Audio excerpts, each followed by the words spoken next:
Headliners every morning at 5 a.m. only on GB News, the People's Channel, Britain's news channel.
Hello there, wakey wakey, rise and shine. 6 o'clock is the time.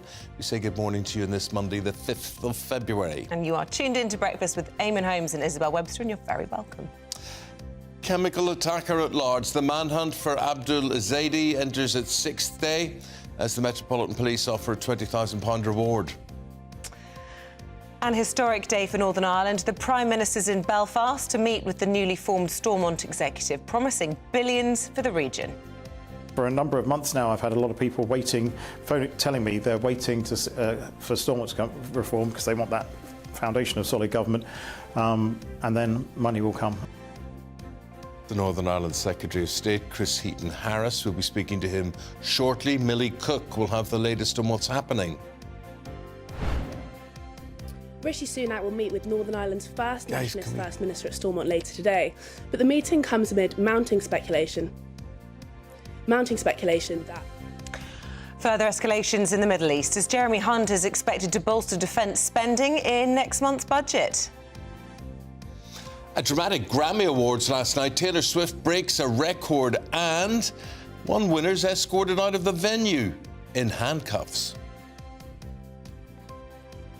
And in the sport, Arsenal, by the way, I've never been dragged anywhere in handcuffs. Arsenal beat Liverpool, but they're still 2 points behind them. England are on a record run chase to beat India, and Hong Kong is snubbed by Lionel Messi. It's a blustery but mild start to the week for many of us, though something a touch colder looks set to arrive as we head over the next few days. I'll have the full weather details a little later on.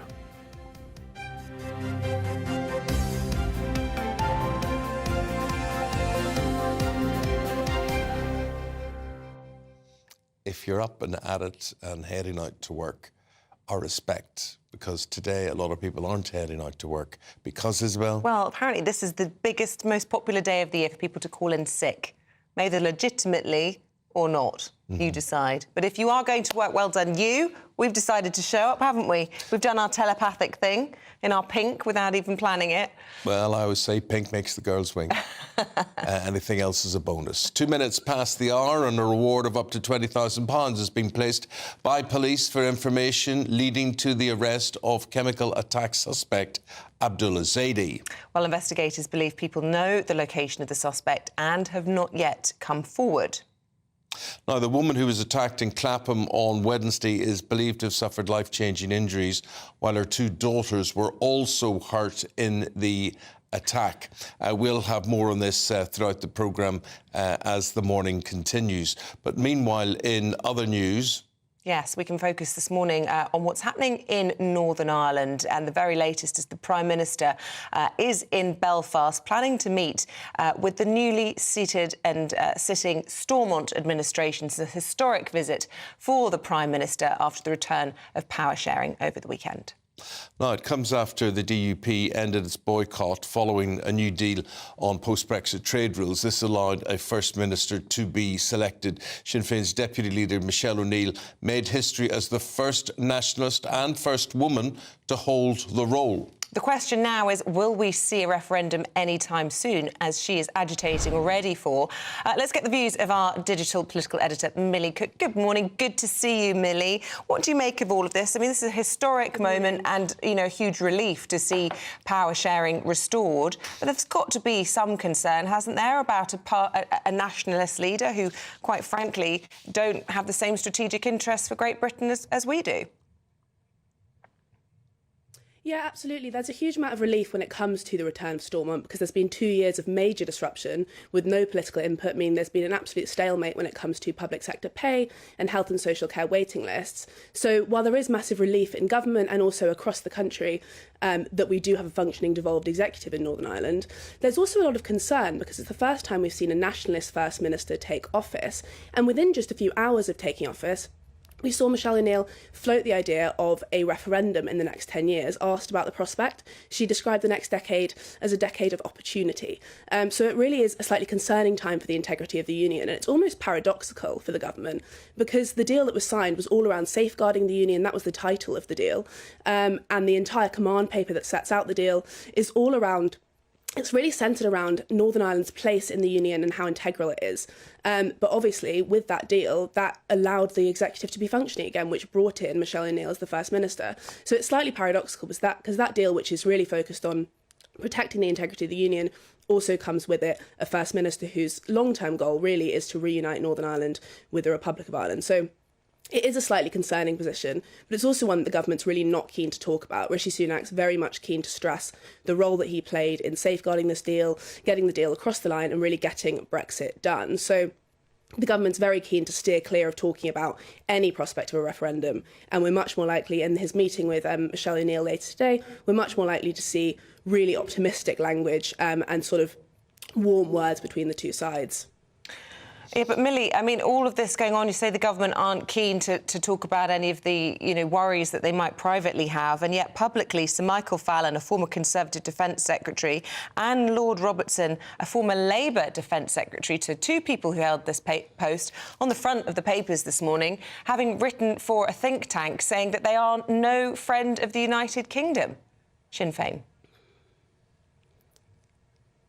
Absolutely. I mean, obviously, Sinn Féin's goal at the moment is to break Northern Ireland away from the UK. So while Michelle O'Neill, when she took office, she said she's looking to serve everyone and she's also looking to heal the wounds of the past. So she was using quite warm language when it came to taking office, and she's taken the role very seriously. Obviously, you can't ignore the fact that Sinn Féin is a nationalist party, and it's the first time we've seen this. So it's an almost unprecedented situation we're in at Stormont. But obviously, the return to power sharing is a good thing for the union. We've got Michelle O'Neill standing alongside Emma Little-Pengelly, who's from the DUP. So that, I think, a lot of people will see, and unionists will see as a positive thing, that we've got a return to power sharing. But yeah, it's hard to ignore Sinn Féin's ultimate identity as a party. Yeah, but it's all about these checks and balances, and Emma Little-Pengelly is a member of the DUP, and therefore she shares the post with Michelle O'Neill, does she not?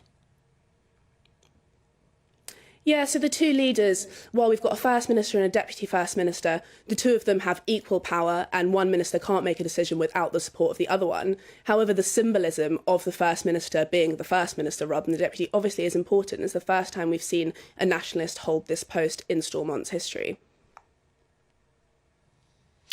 Millie, thank you very much indeed. A reward of up to £20,000 has been placed by police for information leading to the arrest of the chemical attack suspect Abdul Azadi.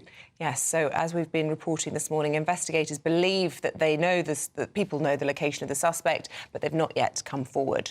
The woman attacked in Clapham on Wednesday is believed to have suffered life-changing injuries, while her two daughters are also severely hurt in the attack.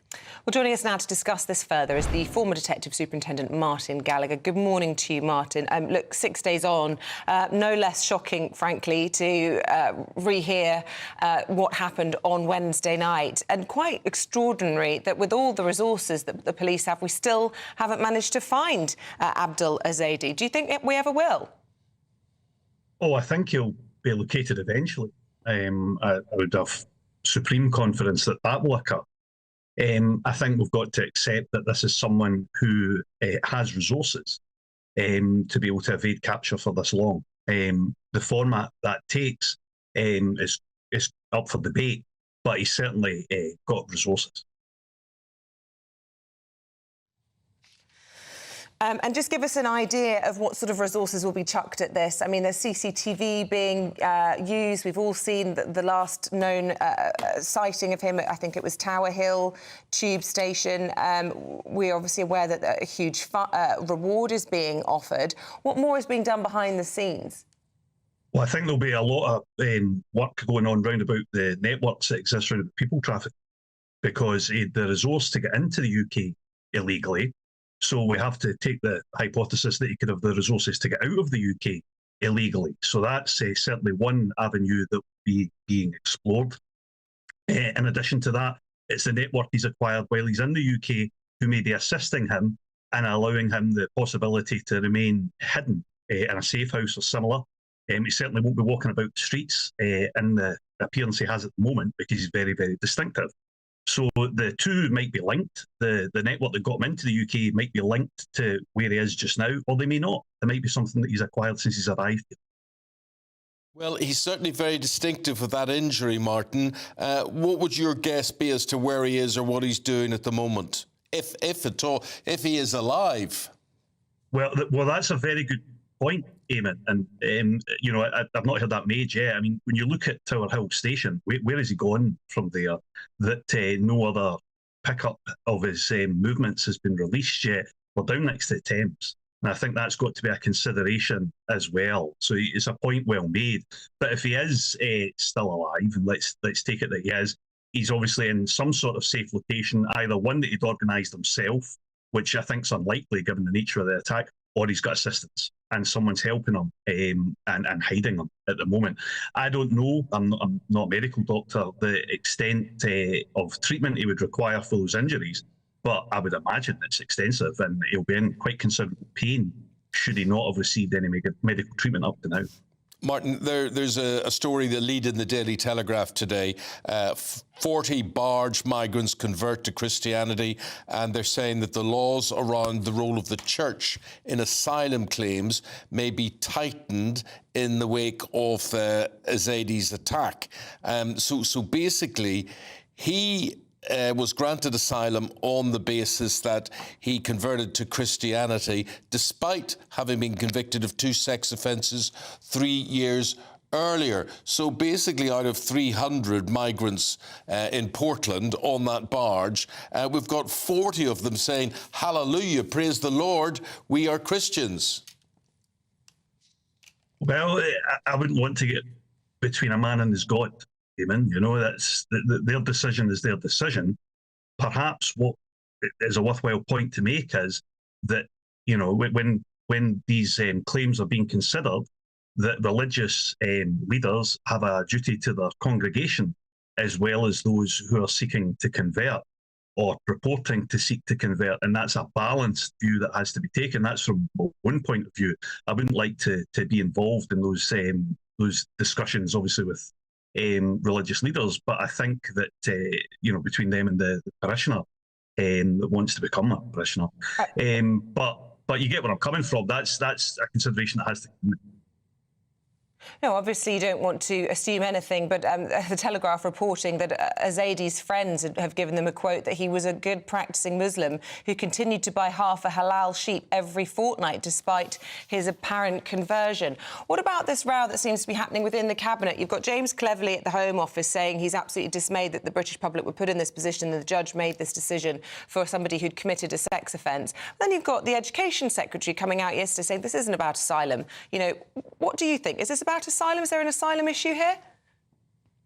Well, I think that it's been raised in public that there's an asylum issue. So, and the problems you know Eamonn just raised, these are issues that have to be considered for the future. In terms of his practices and still eating as he did before he converted, well, you think if you move to a new country, would you not retain some of the customs that you had before and the practices you had before? I think that's a bit of a red herring, because we all have our desires that are interest for children. So I wouldn't be going there. The discussions for the Cabinet, I think they're discussions for the Cabinet. But as Eamonn pointed out, the issue's been raised, interesting numbers, and I think that discussion round about the needs of the parishioners, as well as the needs of the person who's wanting to convert, have to be taken into OK. Thank you very much indeed. Good to get your perspective this morning. That was Martin Gallagher, former Detective Superintendent and Specialist in Counter-Terrorism. At the time, 30 minutes past the hour. Let's have a look at some of the other stories making the news on this Monday morning.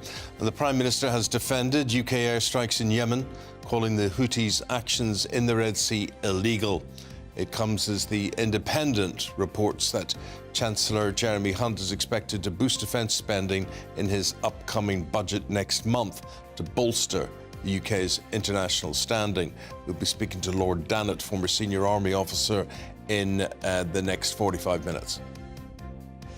Welsh rugby legend Barry Johns died at age 79 over the weekend. He played in 5 Lions tests and was nicknamed the King after inspiring their 1971 victory over the All Blacks. His family says he'll be remembered as a loving granddad to his 11 grandchildren. Parking in Paris is set to become a lot more expensive. The city held a referendum yesterday to increase the price of parking for SUVs and cars weighing over 1.5 tonnes. The cost to park will now triple to €18 or £15 per hour. Just 5.7% of eligible Parisians took part in the vote, which was billed as a way to make this year's Olympic Games greener and friendlier for pedestrians and cyclists.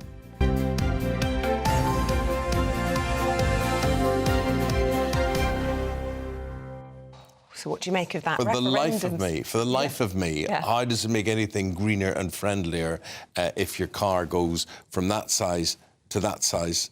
It's still a car Or on the maybe road. people won't come into the city centre because of the cost of parking and therefore it becomes greener. But you know what? That wouldn't stop me parking. What is it, €15 an hour or whatever it was there? £15 an hour. I mean, that's affordable. At the end of it, it's affordable for anybody who's driving a Range Rover, I presume. So I don't really see what it does. What's the deterrent one way or the other? But it's, you know, it's what's the term? It's flag waving or symbol waving or something that I can't think of waving. But I don't think it makes a darn bit of difference, really. Let us know what you think.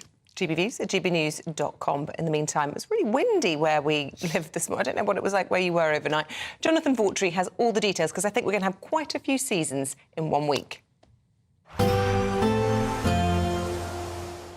Hello there, good morning to you. I'm Jonathan Vaughtry here with your GB News weather forecast provided by the Met Office. It's quite a blustery, windy start to the new week for many of us. A lot of isobars tightly packed together on the pressure chart here, indicating those strong winds. We also have this stalling warm front across areas of Scotland that has provided persistent rainfall throughout Sunday night, and will continue to provide very wet conditions, particularly for the Highlands, Argyll and Bute. A rain warning is in force. Potential for a touch of snow as well on the leading edge of this for the likes of Caithness and Sutherland.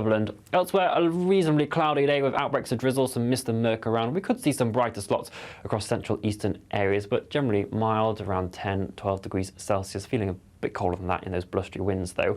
It's finally into Monday evening where we'll finally see that rain band push its way southwards, clearing off western Scotland, but eventually arriving into Northern Ireland and Northern England as well. Remaining reasonably cloudy, blustery to the south of that, 9 degrees Celsius is your overnight lows, but something cooler and colder arriving in the north, a touch of frost to start off Tuesday morning here. And throughout Tuesday, we will eventually see that rain band push further southwards. Some mountain snow also possible for Northern Ireland, into the Pennines as well. Some brightness possible in the far southeast of England, but the best of the sunshine on Tuesday will be arriving for Scotland as skies brighten up. Some snow showers as well, and also some very strong winds across the Northern Isles, and that colder air beginning to dig in, and it will eventually spread down into other areas of the UK as we head throughout the rest of the week as well. Enjoy your day. Bye-bye. Well, we're going to start this Sicky Monday off with some more inspiring news. Your chance to grab your slice of the £18,000 cash giveaway in our Great British Giveaway competition. And here's all the details you need to enter. This is your chance to win £18,000 cash in our very latest Great British Giveaway. Cash to spend on anything you like. That's like having an extra £1,500 in your bank account each month for a whole year. What would you use that for? Well, congratulations, you've won £10,000. Oh my God, that's unbelievable. Yeah, that's brilliant news. for another chance to win £18,000 in tax-free cash. Text GB-WIN to 84902. Text costs £2 plus one standard network rate message. Or post your name and number to GB02 PO Box 8690 Derby DE1 9TT. UK only. Entrance must be 18 or over. Lines close at 5 p.m. on Friday, the 23rd of February. Good luck. Well, that'd be a nice way to start your day, especially if you're lucky. Still to come. Yes, in just a moment, we'll be speaking with any luck to the Secretary of State for Northern Ireland. So stay tuned to Breakfast on GB News with Eamonn and Isabel. The Camilla Tominey Show, Sunday mornings from 9:30. Questions to be answered, and there seem to be a significant amount, does once again point its way to a public inquiry into exactly what happened in this case. Starmer's called for that. Would you call for that too? I certainly think that first of all, there's one thing that's happening now. The NHS have to order an independent inquiry. That's been done. So they've got to look at all the whys and wherefores of what happened with this man. If it appears that we're not getting sufficient depth and breadth to this, then I think having an inquiry with all the powers that brings would be extremely advantageous. What I don't want is some long-winded inquiry that will take years, by which time other people will have been put at risk and maybe other lives have lost. We know what the problems are here, Camilla. Law's been passed on this. This is all about making sure on the ground we implement the highest degree of monitoring in order to ensure the safety of the public. Has care in the community failed? I mean, it seems oxymoronic to say that it's care in the community in this case. We know that the number of psychiatric care beds has been slashed from 52,000 back in 2001 to 24,000 now. I've anecdotally, because I wrote my column about this in The Telegraph yesterday, received quite a lot of correspondence from people saying the situation with care in the community is dire. People aren't being adequately monitored. Was it a mistake to close down all of those mental institutions? I don't think we should go back to those days when we had those appalling institutions where we just lock people away and forget about them, and not just mental health people, but autistic people and disabled people. Horrific way to treat individuals, and you know I campaign on that a lot. I know. However, I think if we move into a more community-based approach, which can be really good for many, many people who are on the spectrum and on that scale of mental health, we have to remember there will be a small but significant number who will continue to pose a danger. Okay. And that's why monitoring is so important.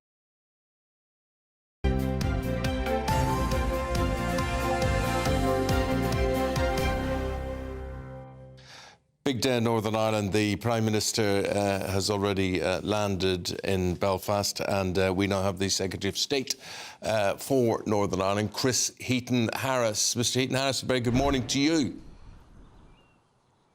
Good morning to you. I've just done the Stormont steeplechase to get here, so it's been a bit entertaining here. Well, listen, credit where credit's due. A lot of people are getting slaps on the back over what is happening and what people should just be taken for granted in Northern Ireland. But your work, obviously you worked really, really hard to pull this together, and that was no mean achievement. So congratulations to you on that. How difficult was it?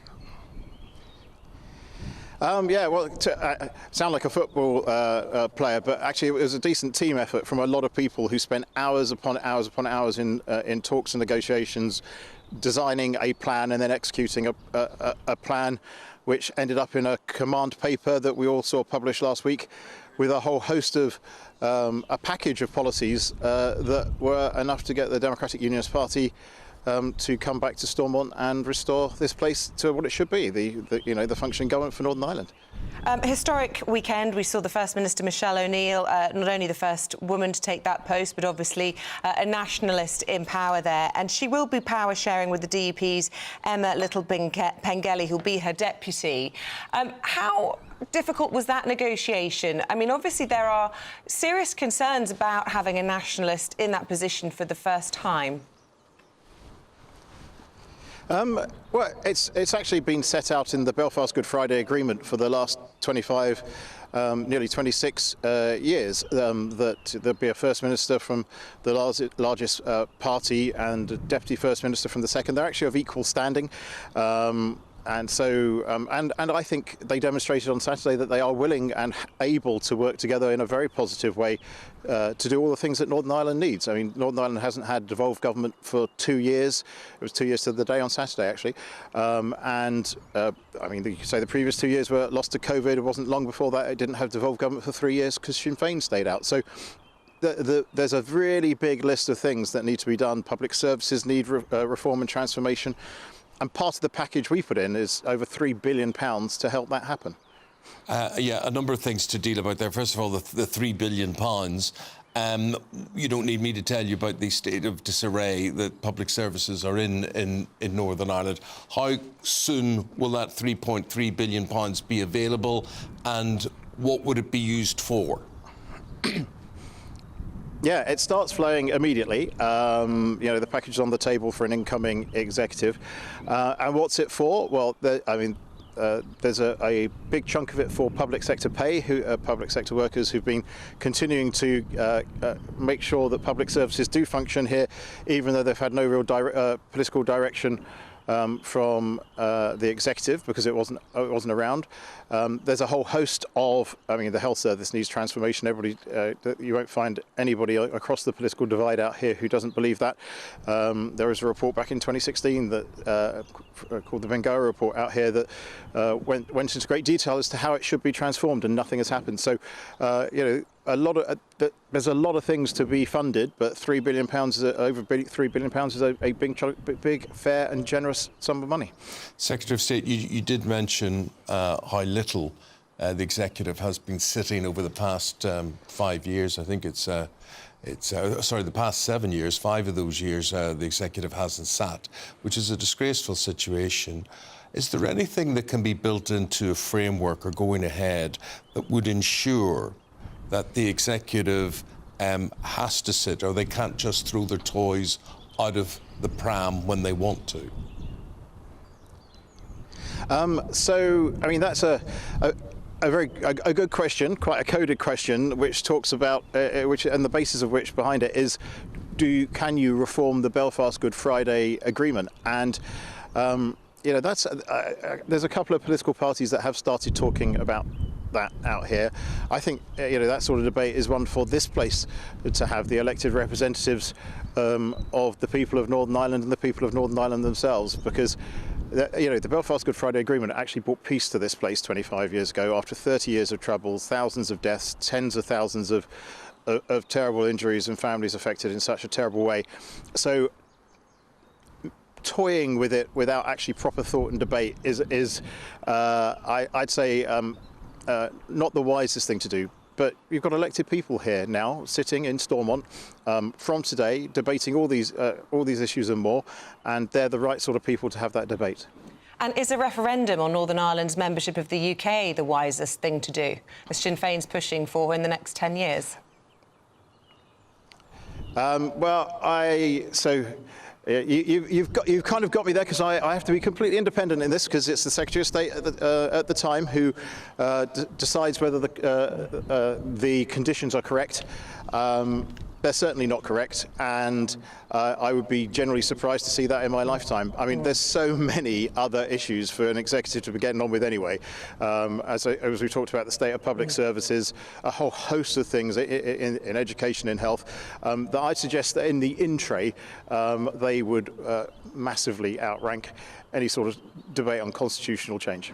Just finally, I'm reading that Sir Michael Fallon and Lord Robertson, both former Defence Secretaries of different colours, one Conservative, one Labour, writing for a think tank on the front of a broadsheet this morning, saying that they are concerned about seeing Sinn Féin in this position, saying that the enduring Anglophobia and ambivalence towards transatlantic and European security means an Irish government could lead to be no friend to British strategic interests. Do you share those concerns?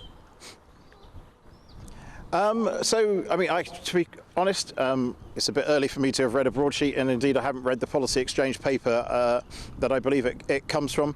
I'll read it, but we need, the United Kingdom benefits from Northern Ireland's extra help for us in our security services and for in fact Holland and Wolf are going to start building some of the Royal Navy's ships again, which is fantastic news for Belfast and Northern Ireland.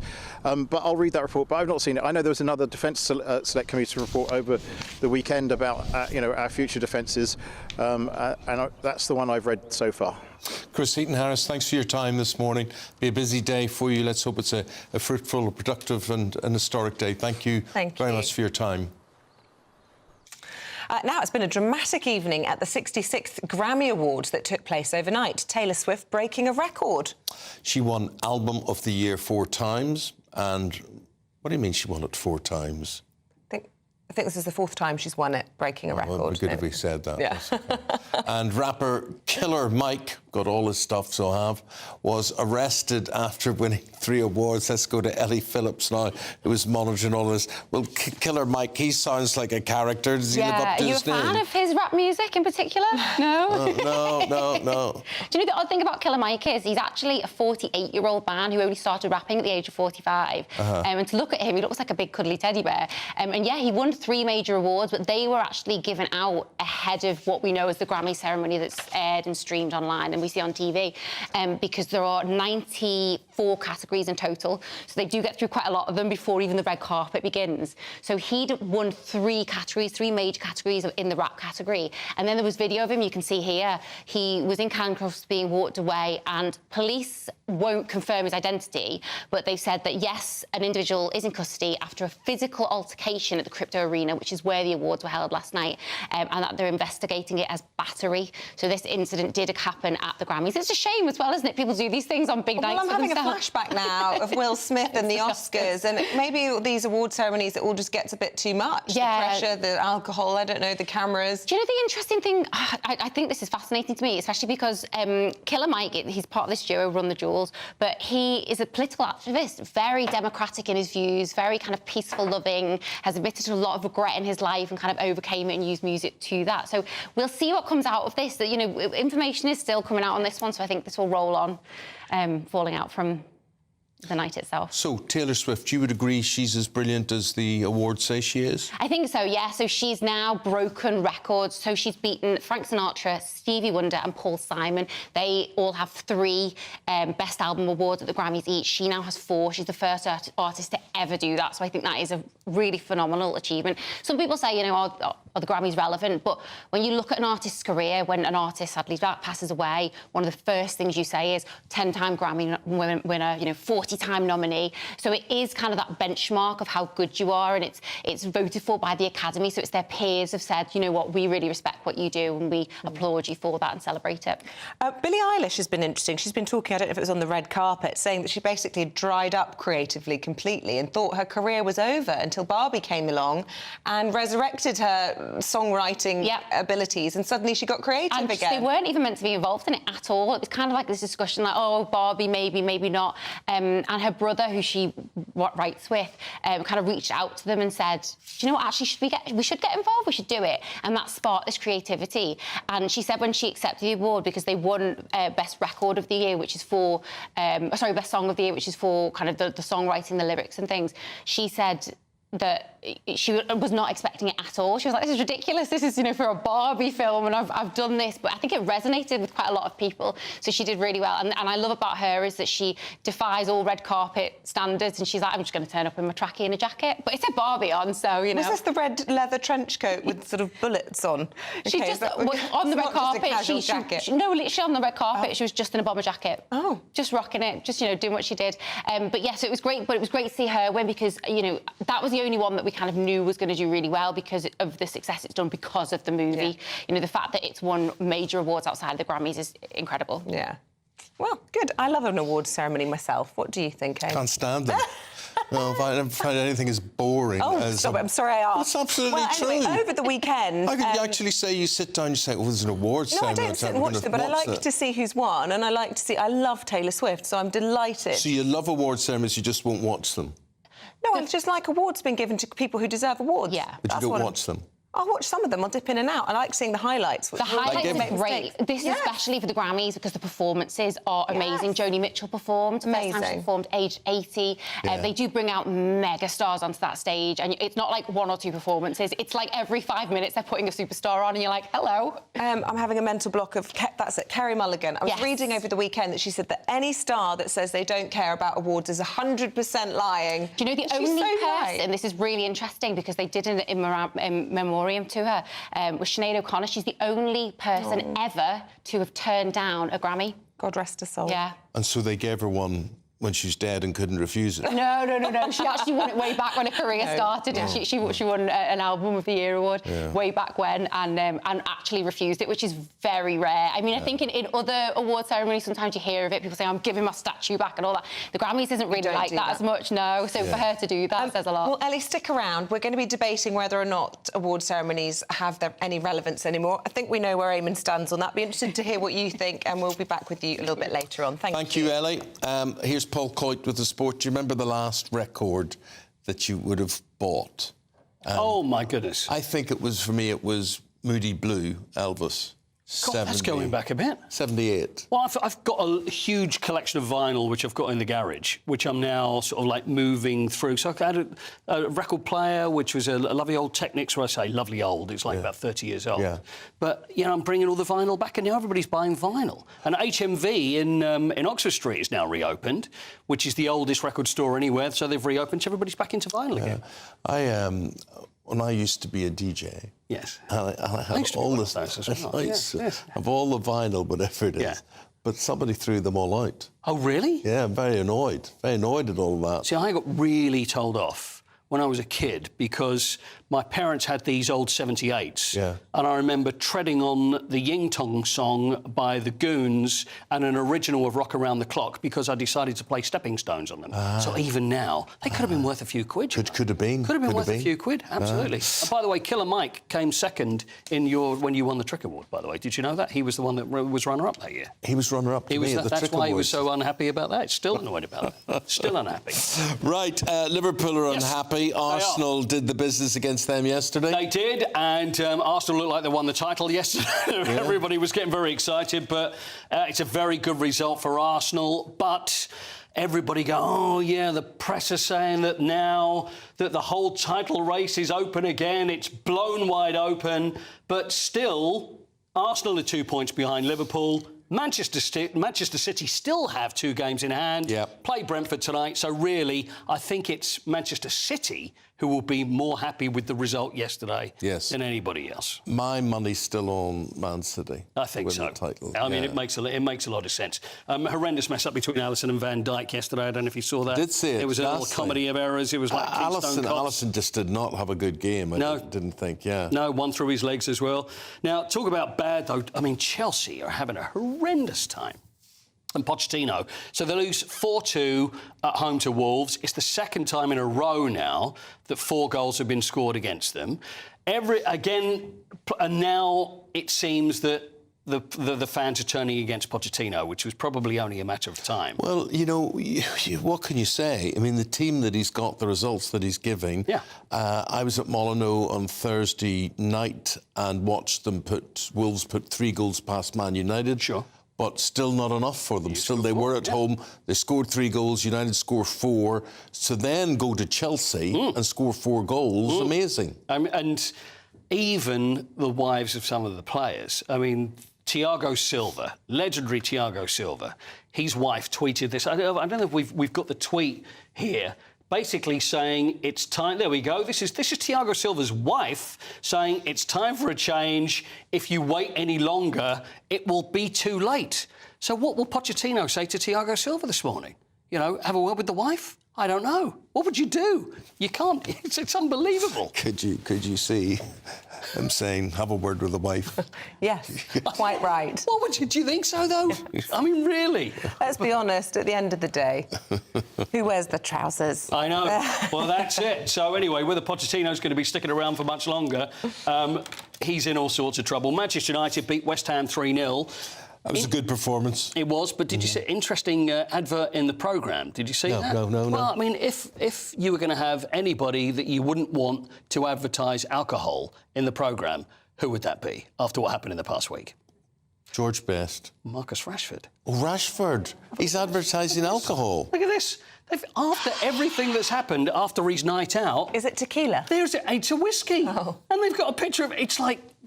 You know what? Maybe it's not a good idea to have Marcus on there. Athletes associated with alcohol. I think it's. I do. I think it's strange anyway. Yeah. Sorry, go ahead. No, go ahead. I was just going to say, Bournemouth won, Nottingham Forest won. Bit of a dull game, but that was... Yeah, so Forest got back into that. Yeah. Barry John, rugby. Yes. Another one. Do you know, the thing about Barry John is his career wasn't that long. No, it really wasn't. He was very young, and they called him the King. Yeah, they did. They called him the King. The phrase "the King" that came from playing for the British Lions, as it was at the time, and he was playing out in New Zealand, and he was nicknamed the King. And it was the pressure of the fame and the adulation, and it was the deity. I mean, it was the way what he was saying was he was opening I think it was a shop or somewhere. And then a girl came up and curtsied to him, and he was just thinking, this is ridiculous. It's got completely out of control. And Gareth Edwards had a quote and said it wasn't how good he was, it was how good he could have been. So, like George Best, retired, who was a great friend of his, retired at 27, walked away from the game, and there was no other reason apart from the fact he just felt overwhelmed by the fact that they called him the King, that he was the greatest there was. And it is such a shame he walked away so early, but it was the pressure of the fame that he walked away from playing rugby. Gosh. And he was greatest fly half that some say ever been, and one of the great Welsh players of all time. May he rest in peace. Absolutely. Yeah. Thank you very much indeed, and we'll speak again at 8:20, or 7:20. Thank you very much. Thank you. Stay with us. Coming up, we're going to take a look at the front pages and what's making the news this morning with Christopher Biggins and Dawn Neeson.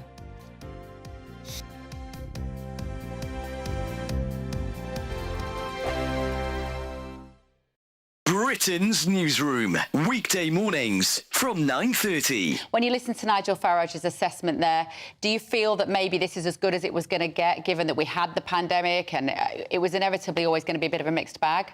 Well, I think it's a bit of a poor excuse from Nigel there that they haven't done it properly. The facts are, Nigel, that it's not worked. It's not going to work. Yes, we will rejoin. I mean, are we better off for it? Are they... Can I jump in there, Charlie? We're going to rejoin under which government? Because Labour aren't going to do that, unless you don't think... But I mean, it's going to be unavoidable not to join, because I think it's getting worse and worse for us. I mean, let me just say this. Are the NHS better because we're out of Europe? No, they're not, because they're not employing more staff. Is the building trade better off? No. Is travelling abroad or to the EU or staying in the EU, are we better off? No. Are we better off because foods rise because of the EU? No. Are we better off with imports and export? No, because they're taking longer. The overall result is that we're not better off. The killer point here is 57% of the public would now vote to remain. 33% would leave. Surely that's the telling point. It depends on the pollster, Charlie, because we were talking to a very good pollster earlier who said there's no enthusiasm for any change in a year. Maybe 10 years, they might be thinking about it. Belinda de Lucia, let's bring you in. I'm sure you want to react to what Charlie said. I mean, who would have thought that the UK wanting to run its own affairs and making our politicians more accountable would be so revolutionary? EU Parliament voted a majority to get rid of the vetoes, the last remaining scraps of democracy that the EU had. Now, luckily for EU citizens at the moment, you know, it means a treaty change to actually go forward. But that is the mood. The ever closer union. We have dodged a federalised, globalist, international, power-gobbling, anti-democratic organisation, and that's worth more than a few trade and travel perks for a few wealthy people in this country. Hear, hear. Belinda de Lucia, Charlie Mullins, great to see you both.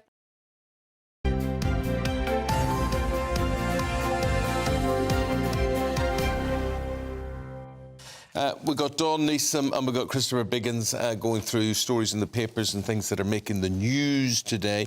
And Dawn, I started off talking about this conversion to Christianity for people who have arrived and who are staying in the barge in Portland. Yes, obviously this comes on the back of the Abdul Azidi story, the acid alkaline. So he's one of them who was allowed to stay in the country because he had gone all seen the light. Turned down for asylum twice and then converted converted to Christianity and was allowed to remain in this country, and then went on to horrifically injure that poor woman and her 2 children. He should not have been here. So this story moves that line on, and it is like 40 asylum seekers on the Bibi Stockholm. I'm not quite sure how many there are on there at the moment. 300. 300, yeah. So it's 1 in 7 of the 300 migrants on this barge in Portland, in Dorset, are now converting to Christianity. Right, so here's my point, right? So do you arrive in the country and then there's somebody happy clappy standing there waiting for you to say, come and talk to us? I mean, if they were converting you to any other religion, it would be an outcry sort of thing. So what is the deal? Well, look, call me a cynic, but I think what happens here is they're from countries where Christianity is punishable, often by death, like Afghanistan, which it was the case in the Yazidi case. So if they convert to Christianity, it helps their asylum claims. They are not going to get sent back to countries like Iran, Syria, Iraq, Afghanistan. Well, hang on. I do think... Look, we spoke to the former detective at the top of the hour, and he said far be it for him to get between a man and his God. And I do think we need to be a bit careful. I mean... What, are you kidding? No, I'm saying clearly there is a strategy. Oh, hallelujah. Let's all... There is a strategy going on, but perhaps some of them are seeking salvation. OK, all right, Isabel. But also it's an excuse, though. It's an excuse. I'm sure there are people who are taking advantage of it, and there always will be, but I do feel a bit uncomfortable about saying people can't convert to Christianity effectively. No, of course they can. Why is there a sort of... the judge differentiate between why is there an genuine industry, cases? why is there an office set up to convert you to Christianity when you come through to throw holy water on your head and get you down on your knees? It happens in prisons with it happens, but it shouldn't be well. happening. That's what do you think, Biggins? I agree. I mean, I agree with both of you, because I think, you know, there are people who really want to be Christians and they find a lot of faith in God. I believe in God. I only escaped this horrible country I was in to get to the UK so I could become a Christian and prostrate myself. I'm sorry, I'm with Isabel on this one, with Eamonn on this one, sorry. And, you know, and what struck me was in 2016, because we've had this before, haven't we, the odious creature that blew himself up outside the Liverpool Women and Children's Hospital, and then another odious piece of scum who killed those 3 men in Reading. Both of them had converted to Christianity. And in 2016, the Dean of Liverpool Cathedral said he had converted 200 asylum seekers in 4 years, but added, I can't think of a single example of somebody who already had British citizenship converted from Islam to Christianity. And I think that says it all, to be honest with you. I think it's an excuse. Interesting. It's an excuse for people to think they can do things that they wouldn't necessarily be able to do. I just wonder, how do you prevent that from happening? Do you then have people of the cloth turning away people? You don't offer the service. Why is the service even being offered? Or B, do you then have judges saying, I don't believe you, you're not a Christian? Well, I wish I was a judge. Hello, hear you. Here comes the judge. Judge Holmes in session. You're a liar. I don't believe you. Forget it. That's exactly what I'd have been doing. You'll have to answer to that at the pearly gates yourself. Yeah, that's OK. That's fine enough. Some of them are actually going as far as now having crucifixes tattooed on their bodies. So, you know... I wonder how many of them actually go to church. Well, I'm sure the congregations yesterday were packed out with them. Anyway, just want to make a point about that. That was the story that was getting under my skin this morning. Headline in the Daily Telegraph. Let's talk about GP digital passes, Biggins. This is all part of the Times Health Commission. They want to try and fix the NHS for us. I'm all here, all ears. Well, I think it's a brilliant idea, because I think, you know, the trouble is, we were talking, Dawn and I were talking earlier, before we came on. I mean, she's been in hospital recently for her mother's her mother's husband, who had to go to hospital. And there were people there who gave all their details, and they had nothing. They had to repeat themselves about 8 or 9 times in a visit to the hospital. Whereas if they could put your name and age in, it would be so easy. You know, and also abroad. You know, these could be... And Dawn came up with an idea which I think wouldn't really happen necessarily, is the fact that then they would have all your information and that could go against the system.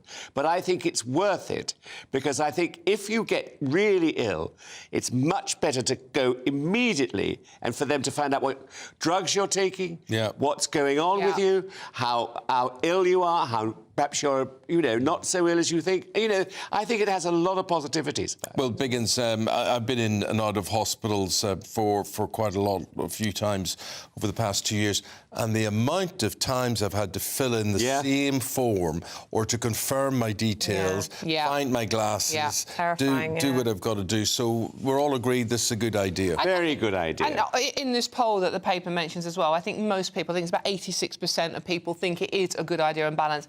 There are some people going, yeah, but there's a security issue. We don't know how secure the systems are. People are accessing your very personal information is the risk factor. But I think the benefits probably outweigh that. I think they do. Dawn, what about this banned dogs death of a grandmother? Eamonn was pointing out to me that in this house they had 8 dogs. Ridiculous. You have to ask questions about how you can possibly be in control of that number of dogs. Impossible. It was 2 adults and a puppy. This happened in Jaywick Sands, which is in Essex, on the Essex. I used to go there as a kid on holiday.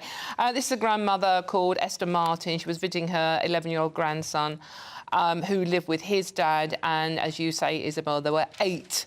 We don't know for sure, but they look like XL bully dogs, which are now obviously illegal unless they are muzzled and chipped and registered. We don't know whether these dogs actually were, but she was visiting. The danger is the sheer amount of dogs. Dogs are pack animals, and they begin to act like a pack when they're with others. And as I said, there were 2 adults and 6 puppies in the house. But, XL bully puppies are huge. I mean, they can cause some damage as well.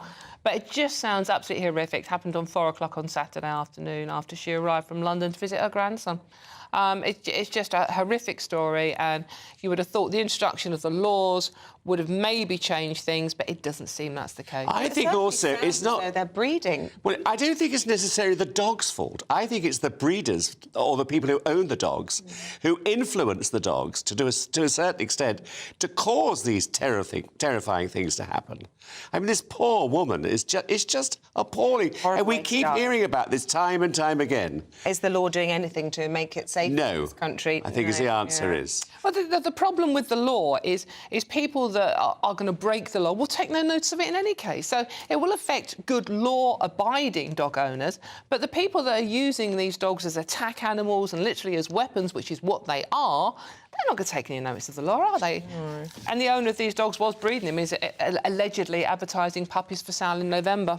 The weather makes a headline. This is front page of the Star. They're talking about 3 seasons in 1 week. I tell you what annoys me about this, that people get so annoyed about the weather. Right, so it's snowing today, it's raining tomorrow, it's sunny the next day. I can handle that. But it is all over the place. And I have to say, I don't know about you, you talk a lot about litter on verges of the motorway. Driving quite a lot this weekend and just seen so much detritus from the recent storms. And it's like nobody bothers to clear it up. Along the motorway, it's just tree mess everywhere. And it feels like we're just sort of going through this crazy spell of weather. Well, I think it is crazy, but I sort of agree with Eamonn, because I think, weather is weather, especially in this country. We know, I mean, we were driving yesterday and Neil said to me, oh, look, the blossom's coming out. Yes, I've seen daffodils. Absolutely, absolutely. Spring has sprung, but then we have torrential rain, we have wind, we have everything else. But that's what makes us so British, is we can cope with it all. And we talk about it, we talk about the weather, because we're British, that's what we do. Yes. Dull, isn't it? About the weather over a cup of tea. Yeah, we do need to get a life Biggins, don't we, to be honest with you. So this week we'll have unseasonally high temperatures. We'll then have rain, and then we may have snow Thursday into Friday. Back into the sub-zeros again. You just never know what to wear, do you, Isabel? It's like, I just never leave the house now without a cardigan, sunglasses, umbrella, thermals.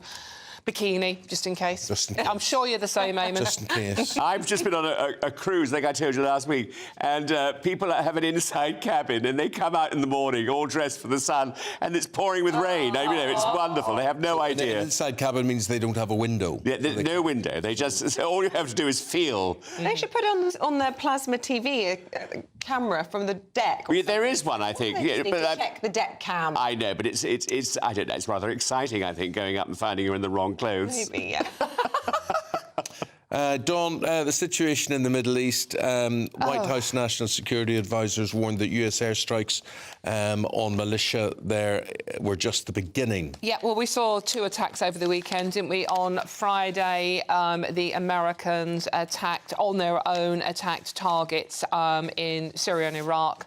And last night, Saturday night, was it? Then the Brits and Americans again hit back at the Houthi rebels. But this is the Americans saying, this is just the beginning. We are not going to give up. We've seen 3 American soldiers repatriated in their coffins, heartbreaking, 2 young men and a young woman.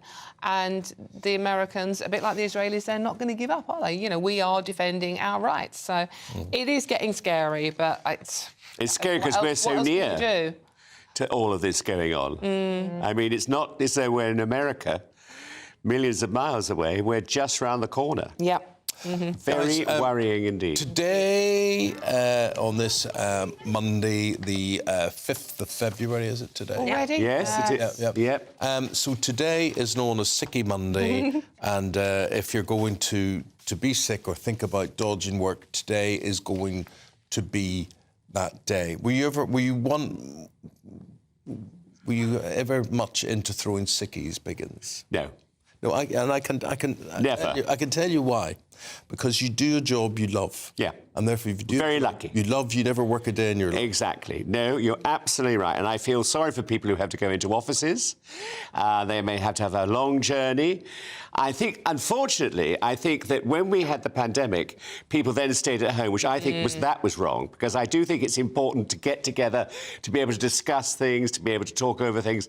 But by the same token, I can understand why people take sickies in boring jobs. Why is it this Monday in particular? I don't know.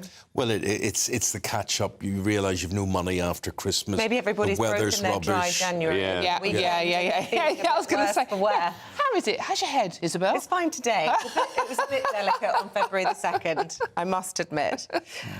Well, anyway, have we got time to talk about this story, or have we got to move on? We've got 1:20. Oh, great. Well, let's talk about the first sighting of the King post his surgery begins, because it's great to see him out and about, Sandringham over the weekend. Yes, he looks terrific. I mean, absolutely marvellous. But mind you, I suppose, you know, if you've got that sort of status in your country, people look after you. Yes, but no sicky day for him. He could quite easily have been able to stay in bed, tucked up and...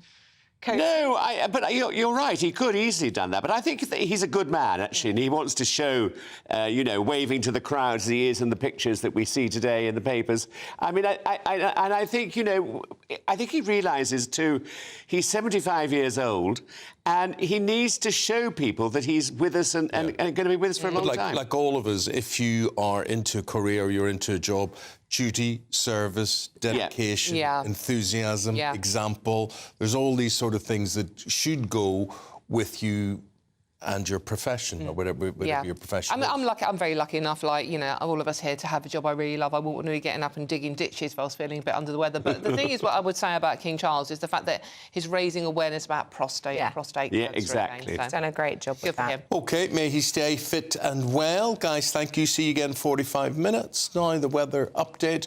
We go live via satellite to Jonathan Vautry. A brighter outlook with Box Solar, sponsors of weather on GB News. Hello there, good morning to you. I'm Jonathan Vautry here with your GB News weather forecast provided by the Met Office. It's quite a blustery, windy start to the new week for many of us. A lot of isobars tightly packed together on the pressure chart here, indicating those strong winds. We also have this stalling warm front across areas of Scotland that has provided persistent rainfall throughout Sunday night, and will continue to provide very wet conditions, particularly for the Highlands, Argyll and Bute. A rain warning is in force. Potential for a touch of snow as well on the leading edge of this for the likes of Caithness and Sutherland. Elsewhere, a reasonably cloudy day with outbreaks of drizzle, some mist and murk around. We could see some brighter spots across central eastern areas, but generally mild, around 10-12 degrees Celsius, feeling a bit colder than that in those blustery winds, though. It is finally into Monday evening where we'll finally see that rain band push its way southwards, clearing off western Scotland, but eventually arriving into Northern Ireland and Northern England as well. Remaining reasonably cloudy, blustery to the south of that, 9 degrees Celsius is your overnight lows, but something cooler and colder arriving in the north, a touch of frost to start off Tuesday morning here. And throughout Tuesday, we will eventually see that rain band push further southwards. Some mountain snow also possible for Northern Ireland, into the Pennines as well. Some brightness possible in the far southeast of England, but the best of the sunshine on Tuesday will be arriving for Scotland as skies brighten up. Some snow showers as well, and also some very strong winds across the Northern Isles, and that colder air beginning to dig in, and it will eventually spread down into other areas of the UK as we head throughout the rest of the week as well. Enjoy your day. Bye-bye. That warm feeling inside from Boxed Boilers, sponsors of weather on GB News.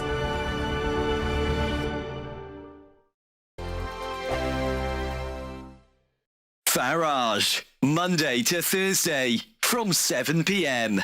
Lots of people have different ideas, but principally a conservative approach to getting growth is to reduce taxes so that people, ordinary people and businesses can spend more of their own money to invest and grow the economy. So the theory is that you cut taxes and that then pumps more money into the economy. Exactly right. And then people, it's not government that are creating wealth. It's individuals, businessmen, companies that create wealth.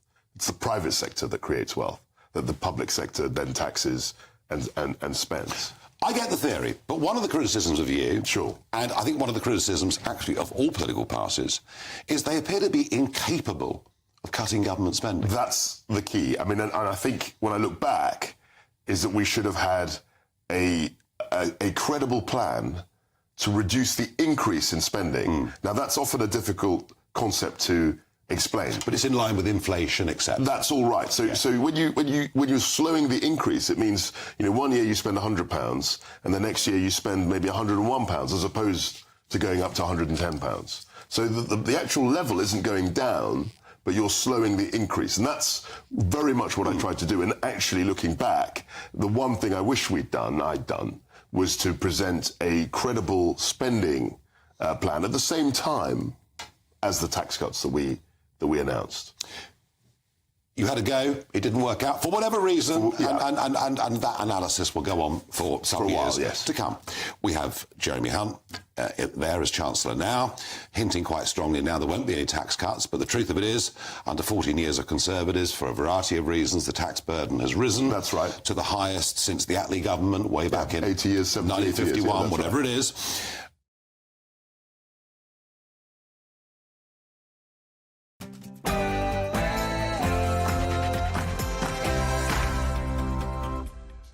Good morning. It's just gone 7 o'clock and it's Monday, the 5th of February. Good morning to you. This is Breakfast here on GB News with Eamonn Holmes and Isabel Webster leading the news. An historic day for Northern Ireland. The Prime Minister's in Belfast to meet with the newly formed Stormont executive. With a new First Minister from Sinn Féin, will we see a united Ireland anytime soon? The government doesn't think so. I would be generally surprised to see that in my lifetime. I mean, there's so many other issues for an executive to be getting on with anyway that I'd suggest that in the in-tray they would massively outrank any sort of debate on constitutional change. Further escalation. Rishi Sunak will meet with Northern Ireland's first nationalist First Minister at Stormont later today, but the meeting comes amid mounting concern that the historic appointment could could threaten the long-term integrity of the union. I'll bring you more details in a moment. Further escalations in the Middle East. Jeremy Hunt expected to bolster defence spending. We'll be speaking with former Army Chief Lord Dannatt shortly. And a dramatic Grammy Awards. Taylor Swift breaking a record, and one winner escorted out of the venue in handcuffs. We'll be debating this hour whether award shows have lost their meaning. And in the sport, Arsenal blow the title race open. England on a record run chase to beat India, and Lionel Messi causes an international incident in Hong Kong. It's a blustery but mild start to the week for many of us, though something a touch colder looks set to arrive as we head over the next few days. I'll have the full weather details a little later on.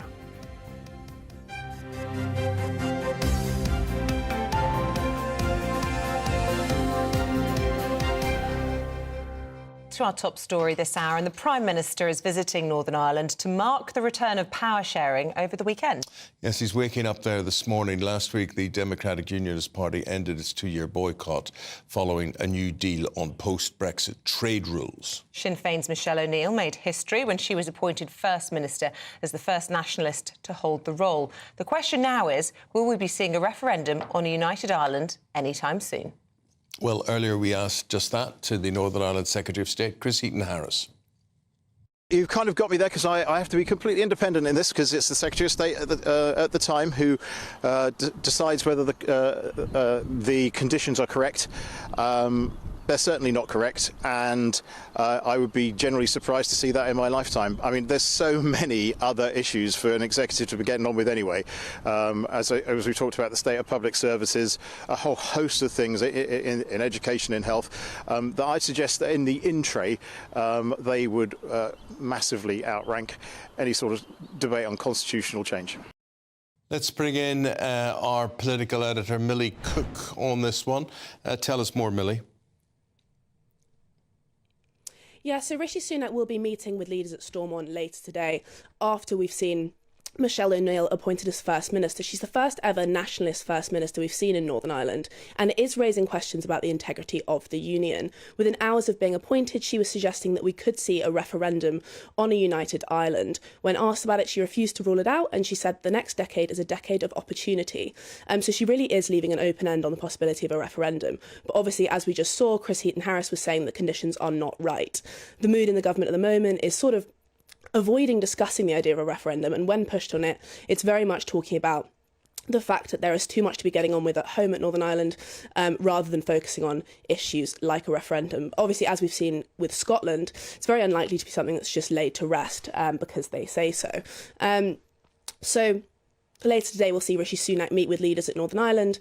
We're very likely to see very warm words exchanged from both sides, and also a mood of optimism. Last night, we saw Rishi Sunak speak very optimistically about Northern Ireland at the moment. He's very excited that we've got an executive back up and functioning after 2 years of effectively a stalemate without any government, which has been extremely difficult for Northern Ireland, especially the public sector.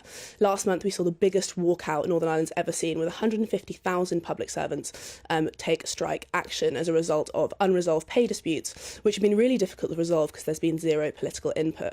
So despite concerns over the future of the union, there is certainly a lot of relief at Stormont that they've got this executive back up and running. Surprised were you to hear from the Secretary of State that he hadn't read this policy exchange forward, being written by one of his colleagues, former Conservative Defence Secretary, as well as a former Labour Defence Secretary, both saying they are concerned about Sinn Féin's long-term ambitions. I mean, he might say, look, I don't think there's going to be a referendum in my lifetime, but they've been writing today talking about Sinn Féin's enduring Anglophobia at odds with Britain's strategic interests, and I quote, that they would be no friend to the UK. Exactly. I mean, Chris Heaton-Harris sort of avoided talking about it. He said he hadn't read the policy document yet, but he did say that the UK and England and Great Britain specifically benefits a lot from Northern Ireland's strategic interests. So he really was avoiding going into much detail on this, but obviously he was very clear on the fact that he wasn't keen for a referendum to take place anytime soon, and he was just saying conditions are not right. So he very much avoided any specific outcome or any specific verdict on that policy paper. But he was sort of keen to avoid the fact that Sinn Féin itself, it really is, at its very core, it wants to bring Northern Ireland back to reunite it with the Republic of Ireland. So you can't really ignore the fact that Sinn Féin itself, the goals of the party are to reunite it. So Chris Heaton-Harris, he wants to avoid talking about it, but it is quite a tricky one. OK, Millie Cook with your analysis. Thanks very much this morning. Now, have you gone to work today or have you called in a sickie? Today is the first Monday in February. That makes it National Sickie Day. It's statistically the day most likely for anyone to call in sick. Well, over the years, it's been estimated that over 375,000 British workers put in a sickie on this day, whether that's down to real sickness or something a little more fictional. Well, our reporter Anna Riley with the story. She didn't report in sick. It's getting pretty tough coming up with new illnesses. It's a little childish, but then so is high school. Annie, you're not going to school like this. Call if you need us. Skiving off was a concept rooted in the film Ferris Bueller's Day Off.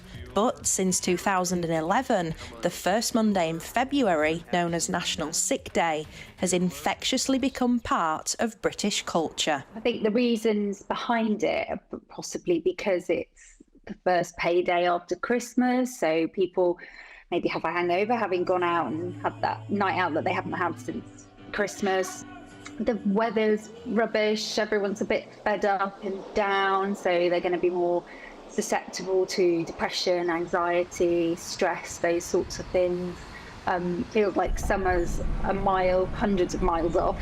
I think it's just post-Christmas blues probably make all ailments seem perhaps worse. With more than 350,000 potential absences today, it could cost the UK economy up to £45 million in wages, lost hours and overtime. Obviously there's the cost to the business from the bottom line, but there's also the effect on the company's reputation potentially, because if you've got to cancel meetings or deadlines are missed or a service isn't provided that you've committed to providing, then you're going to have dissatisfied customers. In Britain, there's no legal limit on the amount of sick days we can take. But here's what people in Hull think to the concept of throwing a sickie. If you pull a sickie for being hungover, it's your fault.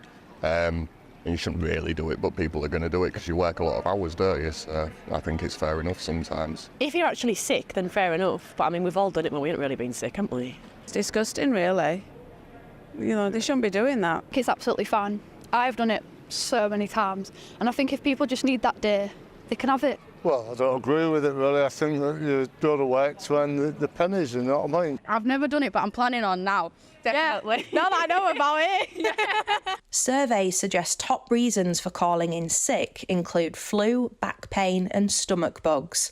Or perhaps the dog just ate your work shoes. Anna Riley, GB News. It just really irritates me, this story. I have a terrible sore throat. I just don't think there's any excuse. And do you know what? It's awful because when I have called in sick with a genuine problem, I've always thought, I bet they think I'm and I feel I have to give more details than I would like to give sometimes. I'm like, I'm being sick. I've been sick in the last 40, or I start coughing to demonstrate that I'm ill because I think I don't want them to think I'm, swinging the lead. I would literally never, ever call in sick. And I think if you are on a sickie today, you need to have a long, hard look at yourself. I think you should be at work. That's what I think. Your throat will be sore, all that talking you do. You say you've never seriously feigned at school.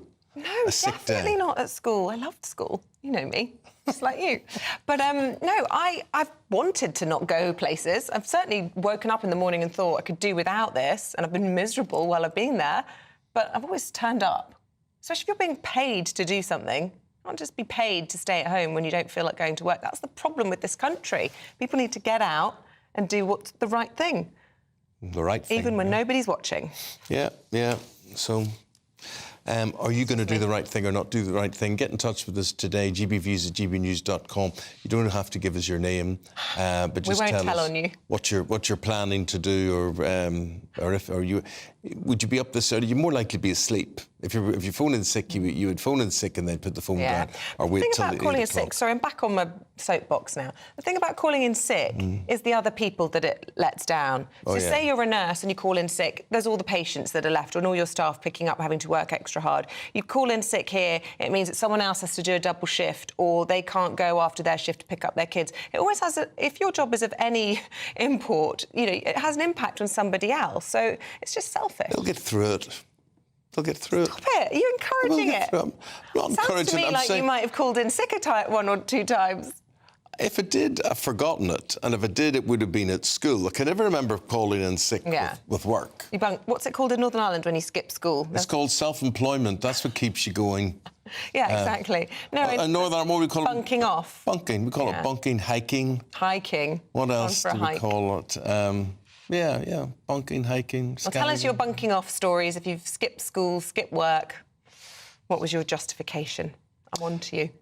11 minutes past the hour of 7 o'clock. America has carried out further strikes against the Houthis in Yemen after the UK joined in on a fresh wave of attacks earlier in the weekend.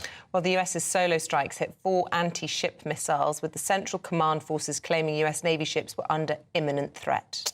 Well, let's go to the former Chief of General Staff, Lord Richard Dannett, this morning for his take on all of this. Sir, very good to talk to you today. Over the weekend, you were talking about how if it went to full-scale war, Britain as a country may not be prepared to do that. What do you mean by that, sir? Well, what I mean by that is that we have underfunded our overall defence capability for very many years, really effectively since the end of the Cold War, when the Chancellor and the Prime Minister of the day chose to take a large peace dividend, and that has gone on really every defence review successively, to the point that our armed forces are not as capable and as strong as they should be. That's not any criticism to the men and women in uniform or indeed to the military leadership, but frankly the consequence of underfunding means that we don't have the capability that we would require if we were to get dragged into a major conflict. And I'm sure during your time serving, Lord Dannett, you were able to express your view on this. And when you did express your view to the politicians, what was the response? What was the reason given? Well, you'll have to think back to the days when we were involved in Iraq and Afghanistan, 2005, 6, 7, 8, 9, when I was Chief of the General Staff. I was constantly had my horns locked with Tony Blair and Gordon Brown to argue the case for increased defence funding, and particularly increased funding for the army, our land forces, conducting the campaigns in Iraq and Afghanistan. And frankly, it's a pretty bruising experience, and it's continued. Now, of course, people would say, well, the top generals and admirals and air marshals will always say they want more. And frankly, we do always want more because we want the best for our people. And the best is usually at the cutting edge of technology, which means that it's probably fairly risky and probably fairly expensive. But we want it not for our own vainglorious reasons. We actually want it to make sure that this country is as well prepared as possible for major conflict. And you look around the world today, you look around the situation in the Middle East, look around the situation in Ukraine and Europe. And frankly, of those two, the one that worries me most, continues to worry me most, is frankly what's going on in Ukraine, because this directly affects the security of Europe and directly affects our own security.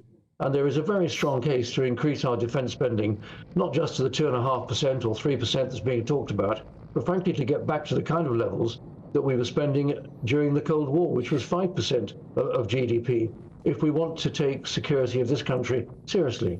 Well, except that, you know, the dilemma for the government is that if they were to spend 5% of GDP on defence, you could argue it would be at the expense of other public services, whether that's education or health. And, you know, we've got an election this year and we've also got public services that are frankly struggling in a cost of living crisis. And a lot of people would say it would bankrupt the country to give the kind of defence spending that people like you are calling for.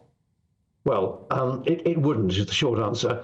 But the duty of government is to decide its priorities, to make its allocations for where it wants to put its funding. And there is a very strong case to say, when you look around the world today, that we need to spend some more money, as I said, 2.5%, 3%, maybe up to 5% of GDP on defence. Yes, it would mean another 20 or 30 billion pounds a year. But if you look at, for example, the health and social security budgets, they are enormous. Yes, of course, savings would have to be made somewhere else. But the first duty of government is to provide for the security of the territory of this country and the security of individuals in this country. Yeah. And you can't get away from that responsibility to be placed on government. Well, so we don't like the look of the world at the present moment, but we've got to make sure that we keep our people safe. Obviously, in your professional opinion, things are bad. But could I ask you, Lord Dannett, which branches of the armed forces, the services, are worst affected? I mean, if you're to look at the Army, the Navy, the Air Force, is there one of those that is worse affected than the others? Well, I would make a case for an increase in defence in the round, but what I would point to is the underfunding of our land forces, our army, in recent years. And in a sense, that wouldn't have mattered so much if there was not a very ugly and disastrous land war going on in Europe at the present moment. We have given a tremendous amount of support to Ukraine, but it's left us in a weakened position. Yes, there are some programs for funding later in the decade, but most of those are not out to contract at the present moment, so they are vulnerable to being cut themselves. So to answer your question, it's our land forces that have been most underfunded in recent times. Yet just look again at the Navy. They're struggling to man some of their ships. They're struggling to produce enough ships. So I'm afraid, whichever way you look at it, our defences are not as strong as they should be, and that's a result of being serially underfunded for decades. Yeah, and I just wanted to finish by asking, if you look at this escalation we're seeing in the Middle East and the government's resolute refusal to link these Iran-backed Houthi attacks to what's happening in Gaza, do you think actually a better way, perhaps than increasing our spending on defence, would be to acknowledge the role of Gaza in all of this, and perhaps more calls, as some people are saying, for a ceasefire could end a lot of this escalation that we're seeing? I personally fail to understand why there is no willingness by the government to link the various events going on in the Middle East. As far as I'm concerned, they are all indeed linked, and the common factor is Iran. Frankly, Iran can dial up or dial down this crisis. But I'll just make one final point. Whether we get involved in a greater scale in the Middle East is a matter of discretion. But if Russia was to attack another European country, almost certainly a NATO member, we would be obliged by treaty to get involved. So I worry most about Ukraine and the security of Europe, and I worry less about what is going on in the Middle East, as concerning as that is. Okay. Lord Richard Dennett, thank you very much indeed for your analysis. It's very much appreciated from a former Chief of General Staff. Yeah, thank you. OK, let's take a look at some of the other stories making the headlines this morning. And a reward of up to £20,000 has been placed by police for information leading to the arrest of the chemical attack suspect Abdul Azadi. Investigators believe people know the location of the suspect and have not come forward. The woman attacked in Clapham on Wednesday is believed to have suffered life-changing injuries, while her two daughters were also hurt in the attack. Well, we spoke with former police detective Martin Gallagher earlier.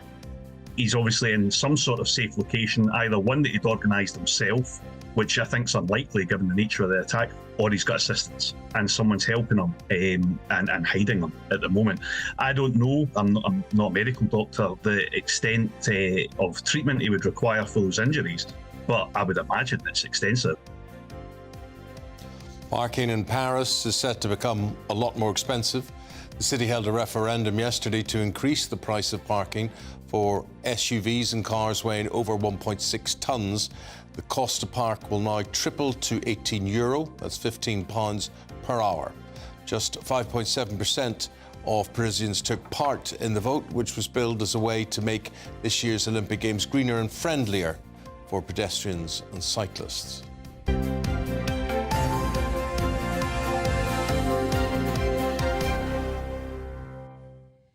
Oh, lots of people getting in touch about sickies. I've never pulled a sickie, although I don't get paid if I'm off or poorly. There must be a correlation there, and that's exactly what you were saying about being self-employed. I'm with Isabel. If you're being paid, you need to turn up, be responsible, have integrity. Sick days are for when you're sick, says Carla. So there we go. Lots of thoughts coming. Isabel for Prime Minister, says Alec. No thanks. Don't fancy that job. Yeah, I wonder, is it the view decided by your age? I wonder if you're right. Older, you might be more conscientious or see it as more of a big deal. Or, as you say, you're just someone who likes to get blutered a bit too much at the weekend. I think duty is unfashionable now, sense of duty and doing the right thing. People have replaced sort of morals with worshipping social media, so they don't really know how to behave anymore. But that's a whole nother topic. Anyway, we're going to get a check on the weather now. Jonathan Vaughtry with all the details as the Star's reporting today, several seasons in 1 week.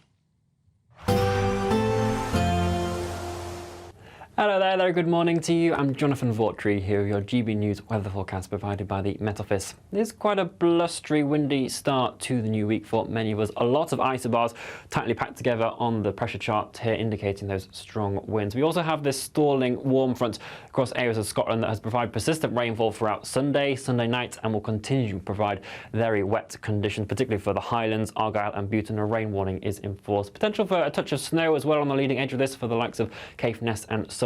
Elsewhere, a reasonably cloudy day with outbreaks of drizzle, some mist and murk around. We could see some brighter slots across central eastern areas, but generally mild, around 10-12 degrees Celsius, feeling a bit colder than that in those blustery winds though. It's finally into Monday evening where we'll finally see that rain band push its way southwards, clearing off western Scotland, but eventually arriving into Northern Ireland and Northern England as well.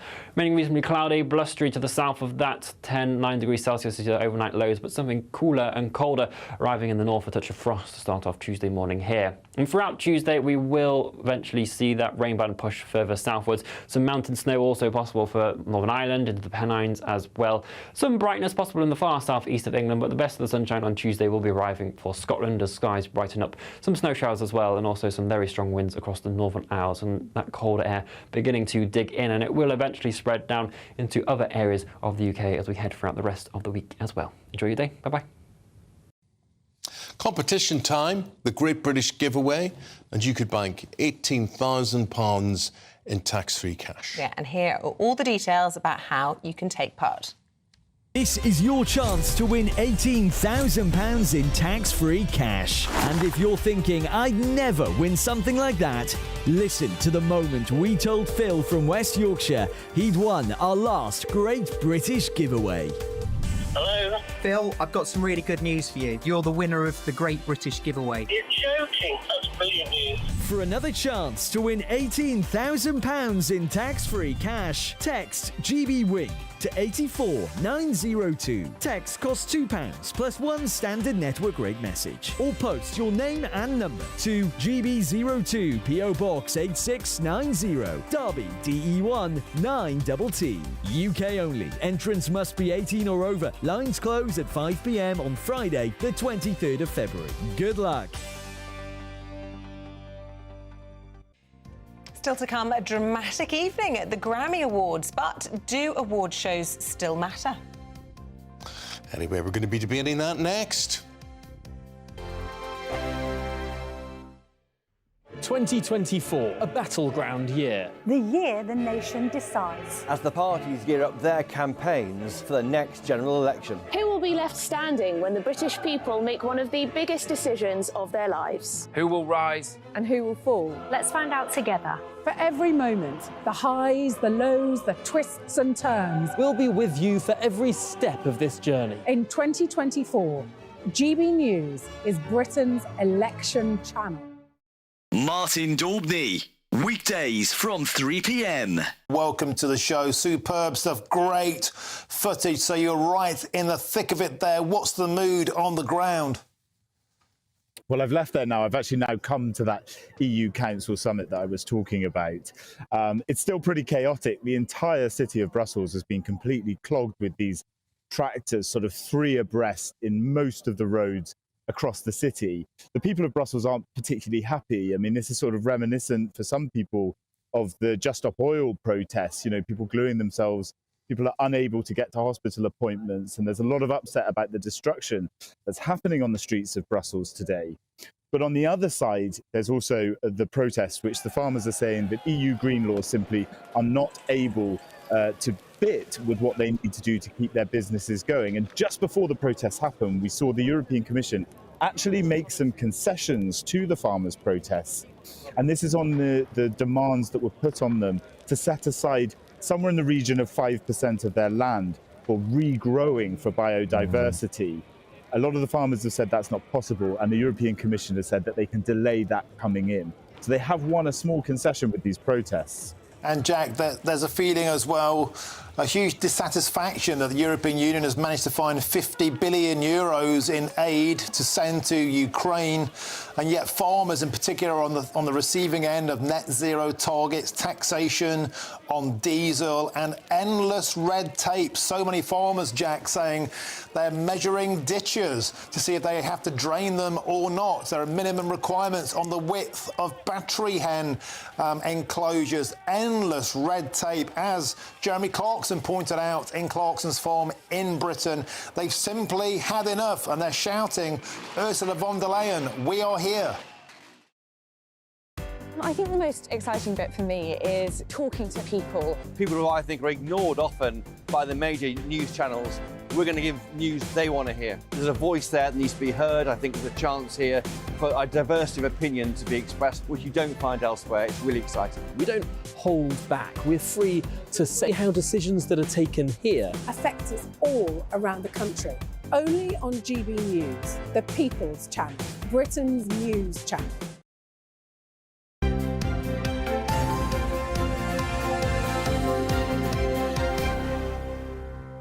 Well, as I'm sure you're aware, the Grammys took place overnight. See, nobody's aware. Nobody knows. If it wasn't for us Stop telling the story.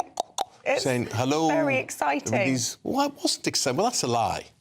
That's a lie. Look, Swifties around the world are very numerous and they'll be delighted with what happened because she broke records last night getting her 4th Grammy. Yeah, but, we also had an arrest on the red carpet. We have Billie Eilish, who's probably our biggest export in recent years. Well, it doesn't matter to any one of them. It recognised. won't affect their ticket sales, any of their concerts. They'll still be as popular. No one's ever heard of what they won last night, nor do they care. So the question we're asking today, is it still relevant? Well, whether it's the Grammys or the Oscars, both generate more headlines for scandals or fashion than the awards themselves. That's true. That did happen last night. There was a man arrested, for instance. We'll tell you about that shortly. So have we grown out of the Grammys, or are they as important for an artist's success as ever? I put it to you not. And agreeing with me, music journalist Mick Wall there, he says awards entirely irrelevant, but showbiz journalist Ellie Phillips couldn't disagree more. So, Mick, why are they irrelevant? Well, I mean, you kind of summed it up, Eamonn. You know, does anybody think about the Grammys outside the business? Not at all. I think for most fans, it's an opportunity to see one of their favourites perform. But you know, you can find all that on YouTube. If it was any other event involving Taylor Swift, they'd watch that just as avidly. In terms of the career boost winning a Grammy used to be, that's gone. That just isn't there anymore. The show itself, you know, it was televised for the first time this year. This is kind of where it now finds itself. It used to be an industry-only event. Now it's another strand in popular entertainment and an opportunity to get the biggest artists before even more eyeballs, if they happen to watch it. And of course, there's always a conversation the next day. But as you said, it affects, well, there are no record sales. You know, Taylor Swift might still sell some, but most artists don't. It's streams, it's tickets for shows. It doesn't affect those whatsoever. No one buys a ticket because, oh, look, it's last year. Mick, would you apply the same criteria to, say, the Brits? Yeah, absolutely. Okay. Can anybody here right now tell me who won the most important awards at the Brits last year? Got me there, mate. I give in. Yeah, but lots of the breakthrough artists in recent years have been recognised at the Brits. I'm thinking of Ed Sheeran and Ellie Goulding over the years. I can't remember what the award is called, but it often identifies the next big thing. Yeah. But Ellie, I just want to bring you in because he was saying it's just another strand of popular entertainment. Well, the clue's in the word. It's popular. I just spotted, which I hadn't realised last night in the pictures we were showing there, Blue Ivy, Beyonce's child. And I'm like, oh, it's exciting. People like a bit of glitter and showbiz in their lives. It isn't all about whether it boosts their sales or not. It's for us, the people, as well. Definitely. I think it also, what I really like about it is that those winners and those performers on the night, it's kind of a snapshot in time culturally of where we're at with the music, whether it's music or film, whatever the awards might be. And also, just drawing on the point there that he made about the way basically that record sales just don't exist anymore. That makes awards kind of even more important, because with the digitisation of music, there is so much out there. There are so many artists. There is so much kind of like noise, if you will, on the internet. And the likes of the Grammys and these award ceremonies, they kind of cut through that and say, no, this is what the industry recognises, and this is, you know, putting them on a pedestal for the night to celebrate that. So I don't see that there's anything wrong with it at all. And I think it's wonderful, and I think it still can propel artists, because, for example, there are artists that won awards that we wouldn't really have heard of before, that now I know so many people will be checking out for the first time, perhaps. And I think that's a really important part of it as well. I mean, I know they're doing really well over in America, but with the Grammys, I think for a lot of people in the UK, for example, be like, oh, well, who's this person? I've not heard of them. I'll check them out. I'll check out that music. And that can only be a good thing, I think. Can I say, honestly, no one cares. You couldn't possibly tell me who won anything last year. And it's not really to showcase talent. The Grammys is the industry voting for itself. So I could have told you this time yesterday that absolutely Taylor Swift was going to win Album of the Year. Billie Eilish would win an award. Whoever happens to be the big person of the moment. What I do like about the Grammys, and these are things you can watch on YouTube anytime, because I doubt any of us here watched it live. Billy Joel, performing his first new song for 17 years. It sounds like every other song he's ever done, but it's nice to see that sort of thing going on. But I mean, as for the actual award, you got Album of the Year, Record of the Year, Song of the Year, Pop Vocal Performance of the Year.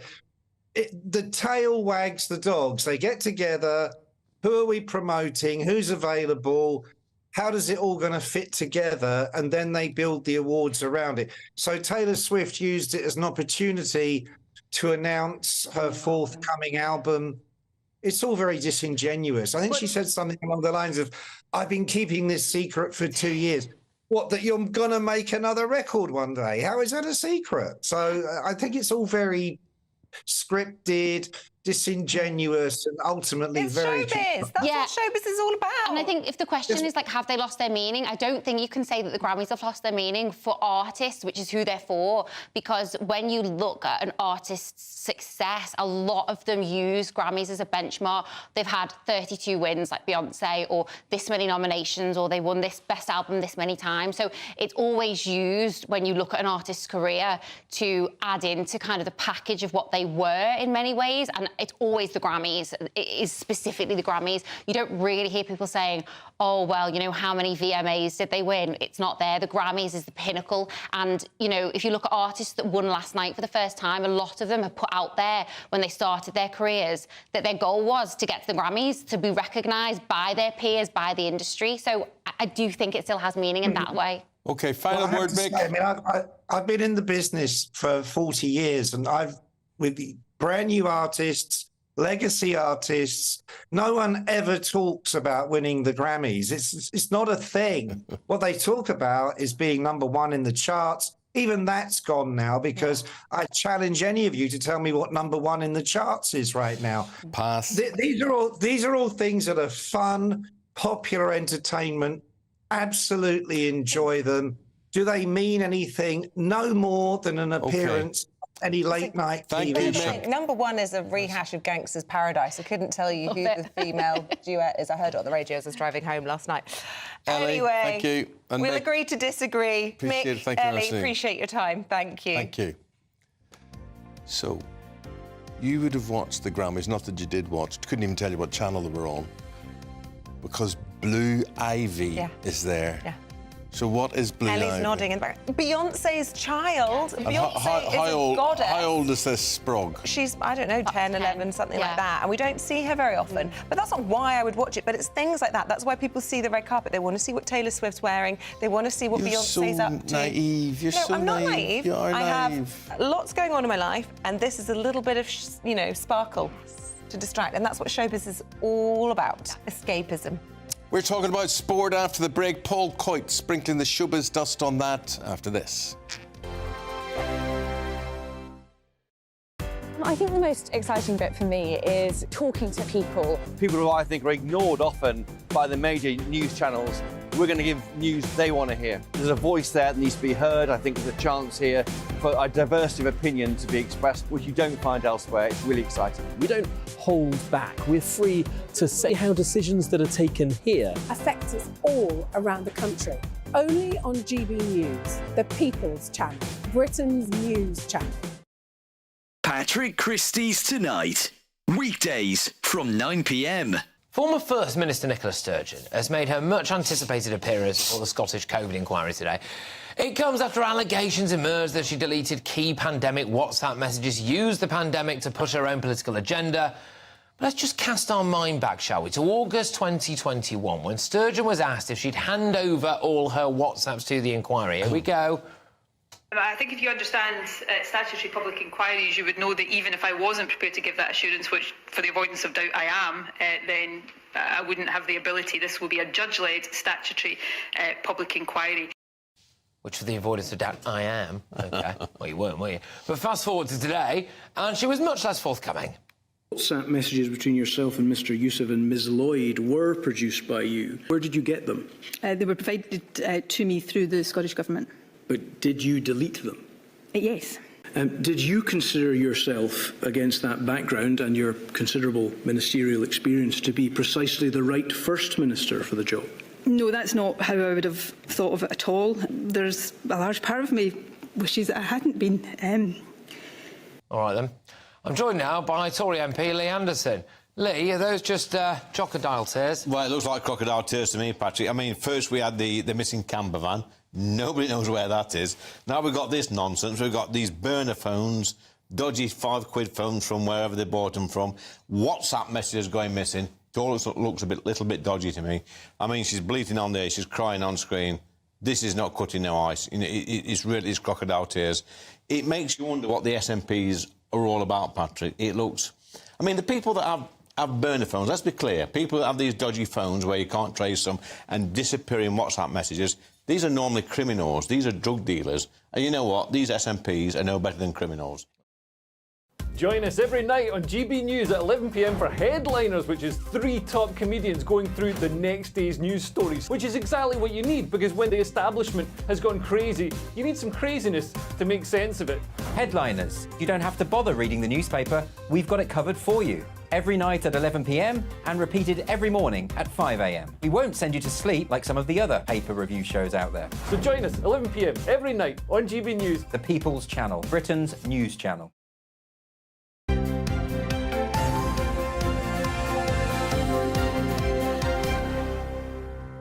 An update now from England's second test match with India. Paul, with that? Oh, you know, it looked hopeful earlier on, but I think our hope is beginning to fade slowly. Day 4, second test in Visakhapatnam in India. So England are chasing a record 399 runs to win, and they're currently 232 now for 7. So need 179. Ben Stokes was just run out. It was Ben Stokes and Ben Folkes. What are the chances? Both of them batting together. Ben Stokes and Ben Folkes. Ben Folkes is still in.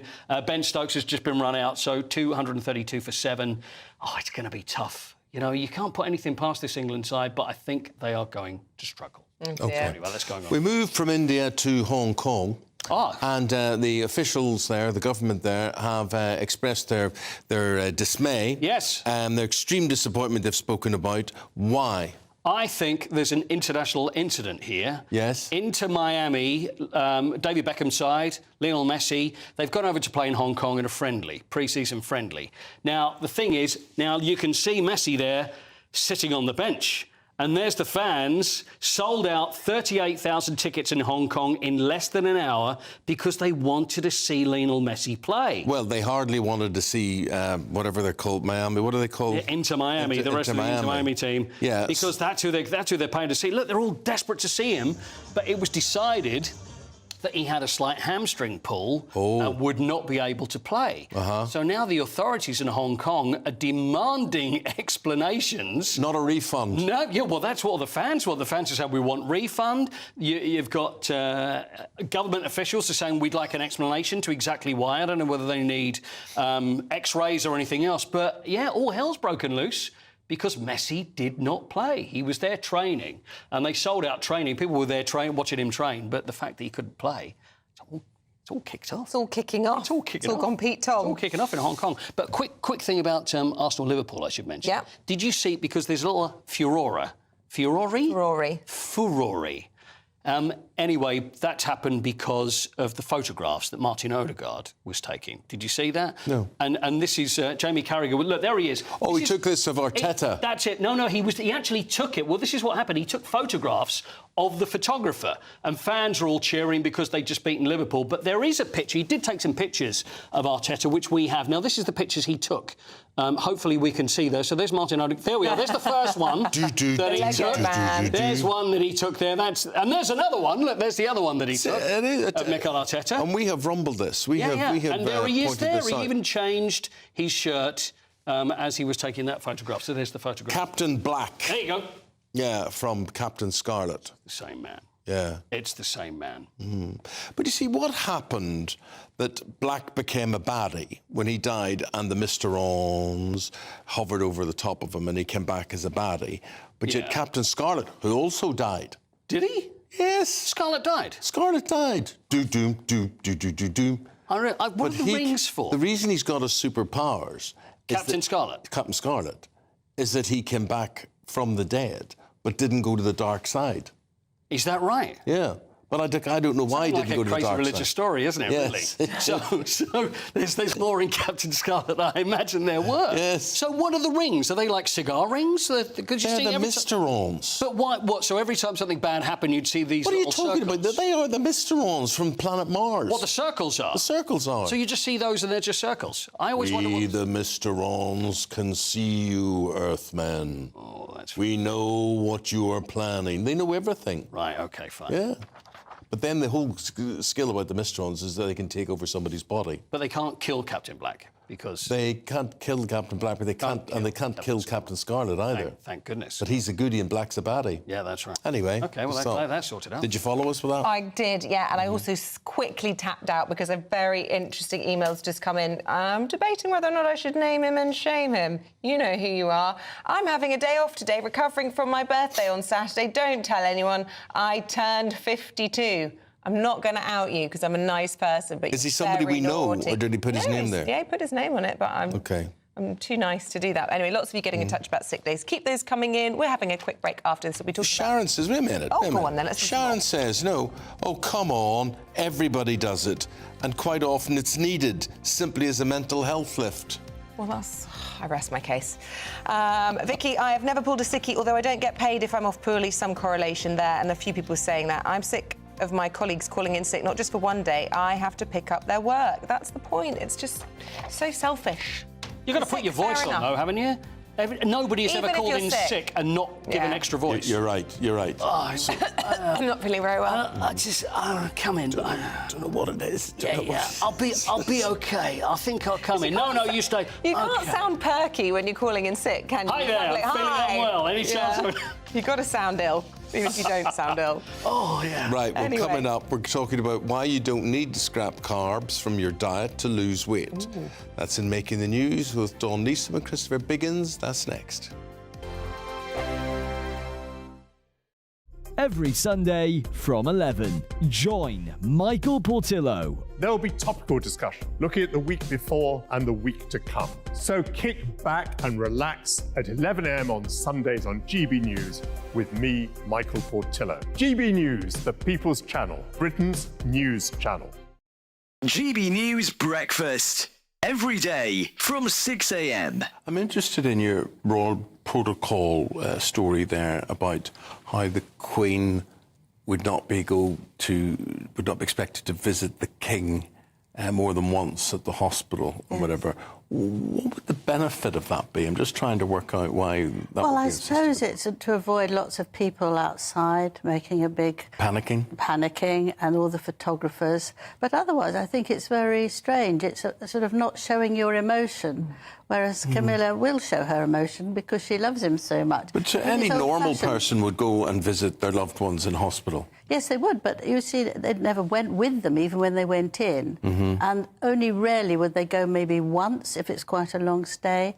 But otherwise, they don't. They must talk on the phone. But I think this, you want to hug, you want to chat, you want all those things. And I think good to her. I mean, she's so good. She's following all the routine. Yes. And what is expected of her, more so, because she's been working very, very hard the last month. And but when it comes to actually showing her caring for her husband and the king, she wants to be there with him. And I believe he's probably expected to be continuing with his red boxes whilst he's in there, still working, but from his sick bed. No, I don't think he can take the red boxes into hospital.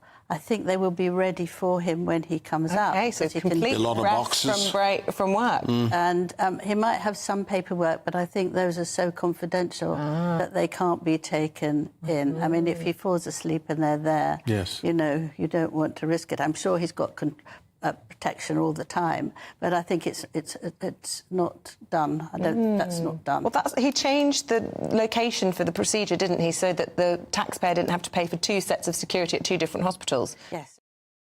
Your weekend starts here with Friday Night Live with me, Mark Dolan, 8 till 9 on GB News. Big stories, big guests and big laughs as we get you ready for a cracking weekend. That's Friday Night Live with Mark Dolan. Fridays 8 till 9 on GB News. Bring your own drinks. The admission's free. Good afternoon, Britain. Good afternoon, Britain. Join us, Tom and Emily, To find out what's happening in the heart of Westminster. and why it matters to you. Weekdays from midday, we bring you the most compelling stories from across the United Kingdom. And from your doorstep to our inbox. That's right, we want to hear from you. GB News, Britain's news channel.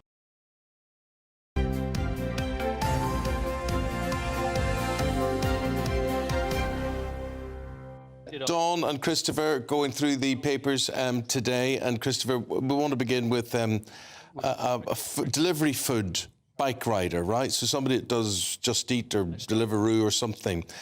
He came into a bit of luck. Tell me what happened and what he did with it. Well, David Clark, who's from Liverpool, he is a rider on a bike to get food to people. You know, he does all those sort of things.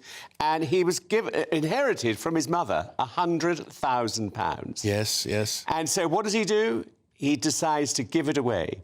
And he approaches people to see if they would like it or if they would like to suggest people who he could give it to. And it's a wonderful story. This was a dozen random strangers. Yes, exactly, which I think is fantastic. But he's going to live to regret it. Right? Why? Well, one day he's going to want to buy a house or he's going to have children. Well, he may have a house already. University. A Deliveroo driver. Well, you know, his mother had 100,000. Anyway, we don't know that, do we? I think it's a lovely gesture. I think it's fantastic, but I do think, you know, maybe he was acting a bit in haste here. Well, so you know what? It's one of the few nice stories in the paper. Okay, exactly. Good morning. So you wouldn't give it away then? No. I mean, I'd give a percentage of it away, but not all of it away. No. I wouldn't give anything away. You know what? I'm pretty much with Biggins on this one. Yeah, well, talking about the cost of things, Valentine's Day, right, which is fast approaching, less than 10 days away, 9 days away. So 1 in 20 people believe the cost of Valentine's Day is too expensive to celebrate. I can see the sense of that, Dawn. It's just the problem with Valentine's Day is you feel like you've got to be romantic, which is why you get the cliche of couples staring at each other over restaurant tables, not saying anything, but they've paid a fortune for it. And it's just, I think it's just marketing gone mad. I mean, you have to pay so much for a box of heart-shaped chocolates or pink champagne.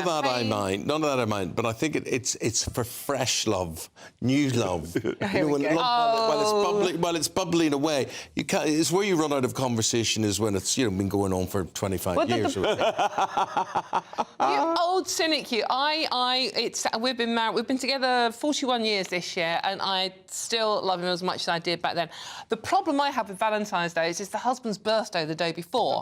So whatever you want to do, everything is up in price. You know, everyone thinks, a hotel is suddenly more expensive, for that romantic night away, Eamonn, remember? When first love is bubbling away. But surely what you should do is then say, we are going to reallocate your birthday to being in January or being in March.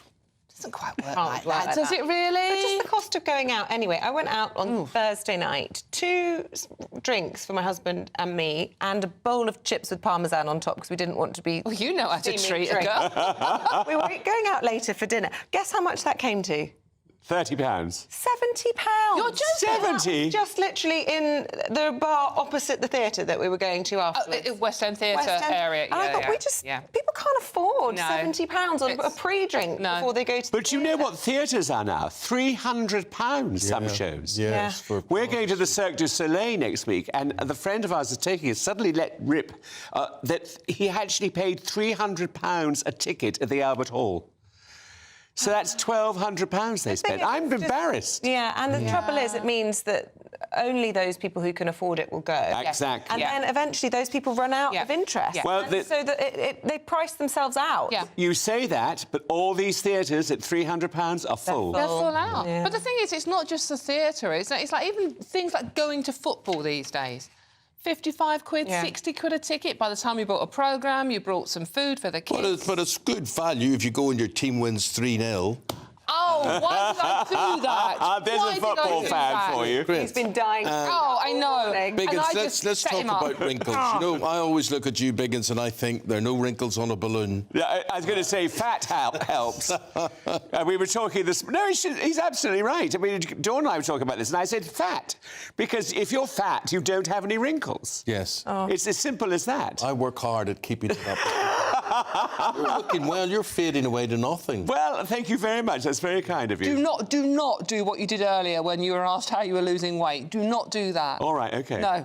So research has found that people believe if you have wrinkles, you're less pleasant and trustworthy. Oh, I would have thought I don't know where they get that from. Laughing lines, yes, kind and smiley. Yeah, I think, you know, people have to now make comments about everything, and I think this is a ridiculous comment to make. What's the psychology behind it, though, with linking wrinkles with being less trustworthy? Yeah. Yes. I mean, I'm obviously deeply untrusting. That's why I have a fringe. Stop it. So you're not in agreement with that? No, I'm not at all, How Eamonn. do you avoid becoming a balloon and being untrustworthy? You don't shun carbs, Dawn, this is according to Greg Wallace. Yeah, this is an interview that Greg Wallace, presenter of BBC's MasterChef, has said that people do not need to shun pasta and potatoes to lose weight. He's lost 5 stone recently, which is pretty good going at 59. He's had a gastric band or something, surely. I couldn't possibly comment. He's eat potatoes and carbs and lose 5 stone. He's citing the Italians and the Spanish who, you know, I mean, the Spanish with their paellas, rice, potatoes, the Italians, pasta and the pizzas. And he goes, they are, on the whole, quite slim nations. The problem I have with this story is it's not one size fits all. And with carbs, and we have a huge increase in type 2 diabetes in this country, and carbs are like toxic if you are on the verge of diabetes. It's not so much carbs. It's processed food, and it's the junk that we have had imposed on us from America. Who've bought up all our food companies, and the fact that's the way more processed food is going. There's just not good processed food. And to be fair, Eamonn, you've nailed it as well, because Greg does also say, he goes, one of the ways he lost weight was to stop buying pre-packaged processed food and to start cooking more at home himself with fresh ingredients. There we go. And also the helpings you get in America are ridiculous. I mean, you could have a meal and you could eat that for the rest of the week. Well, I think that's the European thing, isn't it? We look at all these Italians, whatever, they don't eat vast quantities. A little bit of everything goes a long way without being excessive, supersizing everything.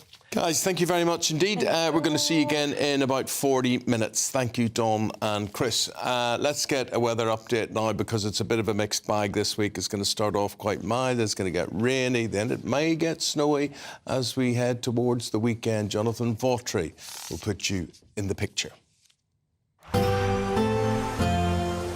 That warm feeling inside from Boxed Boilers, sponsors of weather on GB News.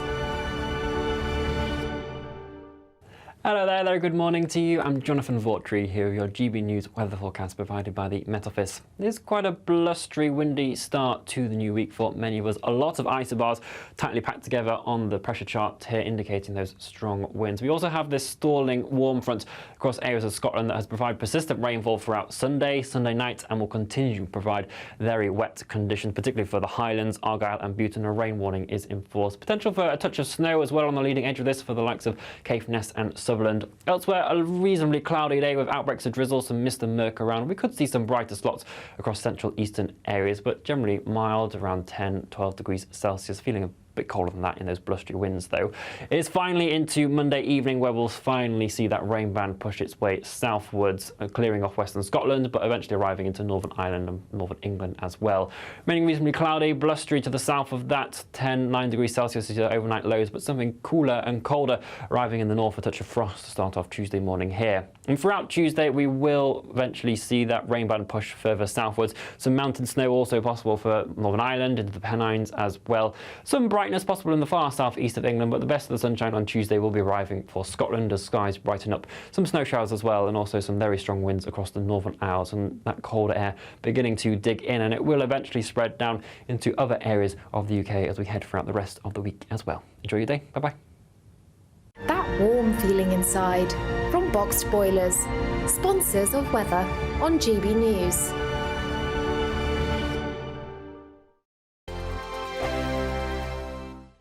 In the GB Newsroom, we bring you the news as it happens. With our team of dedicated journalists across the UK, we're ready to give you accurate reporting every day. When the news breaks, we'll be there with bulletins on GB News, the People's Channel, Britain's news channel. Lee Anderson's Real World, Fridays from 7 p.m. Dr. Jane Jones, who's the clinical lead for Care After Combat. Yeah. Jane, thanks for coming. And just tell me a little bit about your organisation. What do you do? OK, well, thank you for having me here so we can talk about Care After Combat. So we are an organisation, a charity, who work into the prison system, working with military veterans who've somehow got involved with the justice system. And so there's quite a high population of ex-servicemen and women in our prisons. Why is that, do you think? So 2014, the government did a review of who was resident in UK prisons, and what they found were that military veterans are the highest occupational group, and this obviously raises some concerns. Yeah.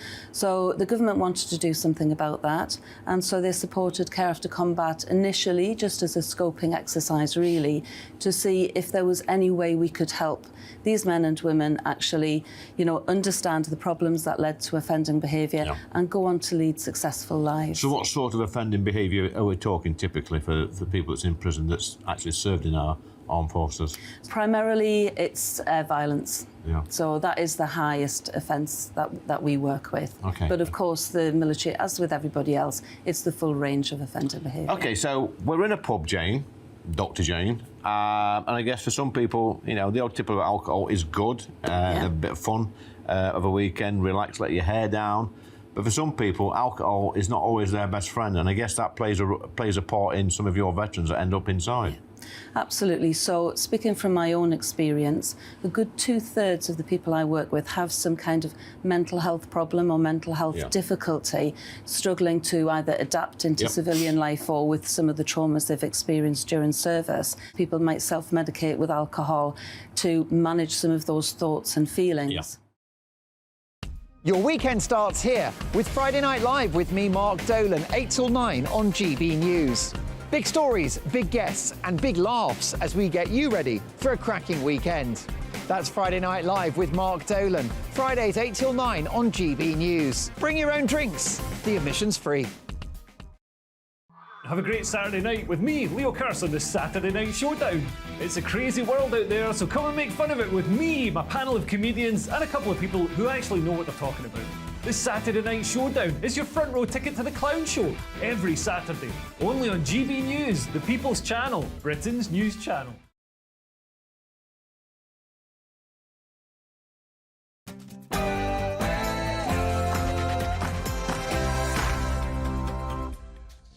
Very good to see you. The time, 8 o'clock, Monday the 5th of February. You're tuned into Breakfast with Eamonn and Isabel. A historic day for Northern Ireland. The Prime Minister is in Belfast to meet with the newly formed Stormont executive. With a new First Minister from Sinn Féin, will we see a referendum on a united Ireland anytime soon? The government doesn't think so.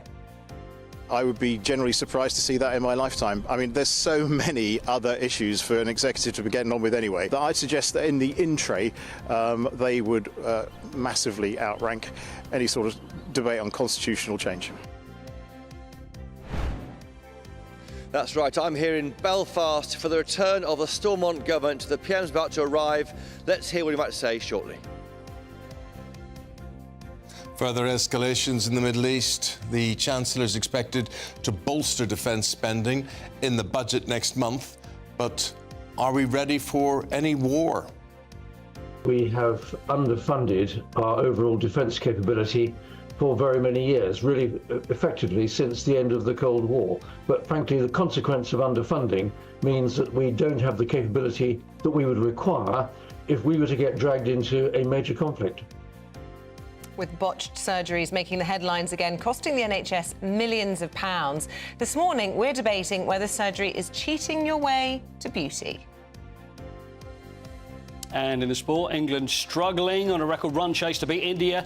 The USA World Cup venues have been announced. How exciting! And Wales, though, lose their greatest ever player. It's a blustery but mild start to the week for many of us, though something a touch colder looks set to arrive as we head over the next few days. I'll have the full weather details a little later on.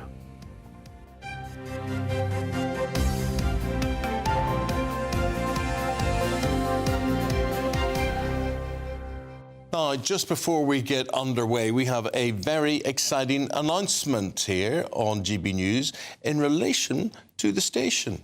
Yes, let's speak to our political editor, Christopher Hope, who can reveal all the details. Good morning to you, Christopher. Good morning, Isabel. Morning, Eamonn. That's right, we've got some exciting news here at GB News. The start of the election campaign this year is going to start here on GB News. We're launching what's called the GB News People's Forum, the Prime Minister, the first major election event of 2024, a live 1-hour Q&A with you, our viewers, with Rishi Sunak, the Prime Minister, on February the 12th at 8 p.m. Here's a message from the man himself. Hi, Rishi here. As Prime Minister, I'm focused on delivering on your promise. I hope your sound wasn't as bad as it was in our ear. Did that go out as badly as it heard? Oh, it did. Very sorry about that. We'll sort that out. Do you want to re-cue it and see if it works this time? No, they're not taking that chance. Chris will tell us what the Prime Minister was supposed to have said.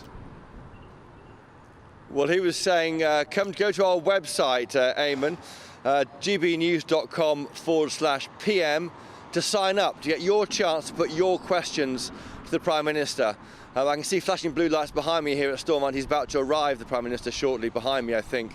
But it's been presented by our GB News host, colleague, forgive me, Stephen Dixon. So a real moment for GB News. We think and we know that the election campaign is starting on our channel next week. Interesting. OK, we look forward to that. Thanks very much, Christopher. And just in the context of why you are in Stormont, we've been speaking to the Northern Ireland Secretary this morning, asking him, well, obviously about the relief that there must be feeling about the restoration of power there, but about the reports this morning, a former Defence Secretary from his own party and indeed from Labour, both warning about how Sinn Féin is no friend of the United Kingdom. This is, we've heard from Michelle O'Neill, she'd like to see a referendum in the next 10 years. Chris Eaton-Harris significantly playing that down. What are you hearing? That's right, that referendum can be held when he's ready for it, when he thinks that the Secretary of State thinks there might be a majority for it or a close vote. Polls say not at the moment, but I think Stormont today is what place of almost celebration, 2 years after having no sitting Parliament behind me, the Stormont building. It will be finally sitting, and it's really needed. The local reporting I heard last night here of a 10-year wait for a hip operation, 5 years to see an NHS consultant. There's talk of £34 million being ploughed straight into the NHS, 3.3 billion being offered to this region by the UK government over 5 years to try and get this place working again for the people in Northern Ireland. Over the past 2 years, you might be asking, how's it been running itself? Well, it's been officials, civil servants running it, and we we have our complaints about MPs across the country, don't we? But in a sense, it's the best option of the other ones, because when you've got MPs listening to local people, they can make sure that their priorities are listened to, how money is spent. There's all sorts of reporting of how things have been slipping here on public services. So I think it's a real moment for people of Northern Ireland to get their region back here. But as you say there about Sinn Féin, there will be concerns if Sinn Féin do win the elections probably next year in the Republic of Ireland. You could have the same party running north and south, and that could be an issue if we do go towards some form of warlike state in a few years' time, and that's definitely a security concern. Thank you, Christopher. We'll leave it there. The time, 8:05. Transport for the North and their annual conference takes place today, bringing together the region's political and business leaders. Well, the event will discuss key transport issues affecting the region across a series of debates, and the question on everybody's mind going into it all is how soon until they mention HS2. Of course, the government weren't able to deliver it. Will the private sector be able to go where the government simply could not? We hope to be having an interview. Well, you're talking about the private sector and the public sector there, and the situation we were talking about today being Sicky Monday. The civil service, their sick days have soared to 1.8 million per year, right? That's up by a third. So more than 1.8 million days were lost to long-term sick leave in the civil service in just 1 year, and this has been a warning that's been issued to MPs, and data discovered via the parliamentary questions by the Lib Dems also found the total rose by a third in 4 years. So just bear that in mind when we're talking about people who have phoned in sicky today. Apparently they don't do it as well as the civil service. They do it by far and wide.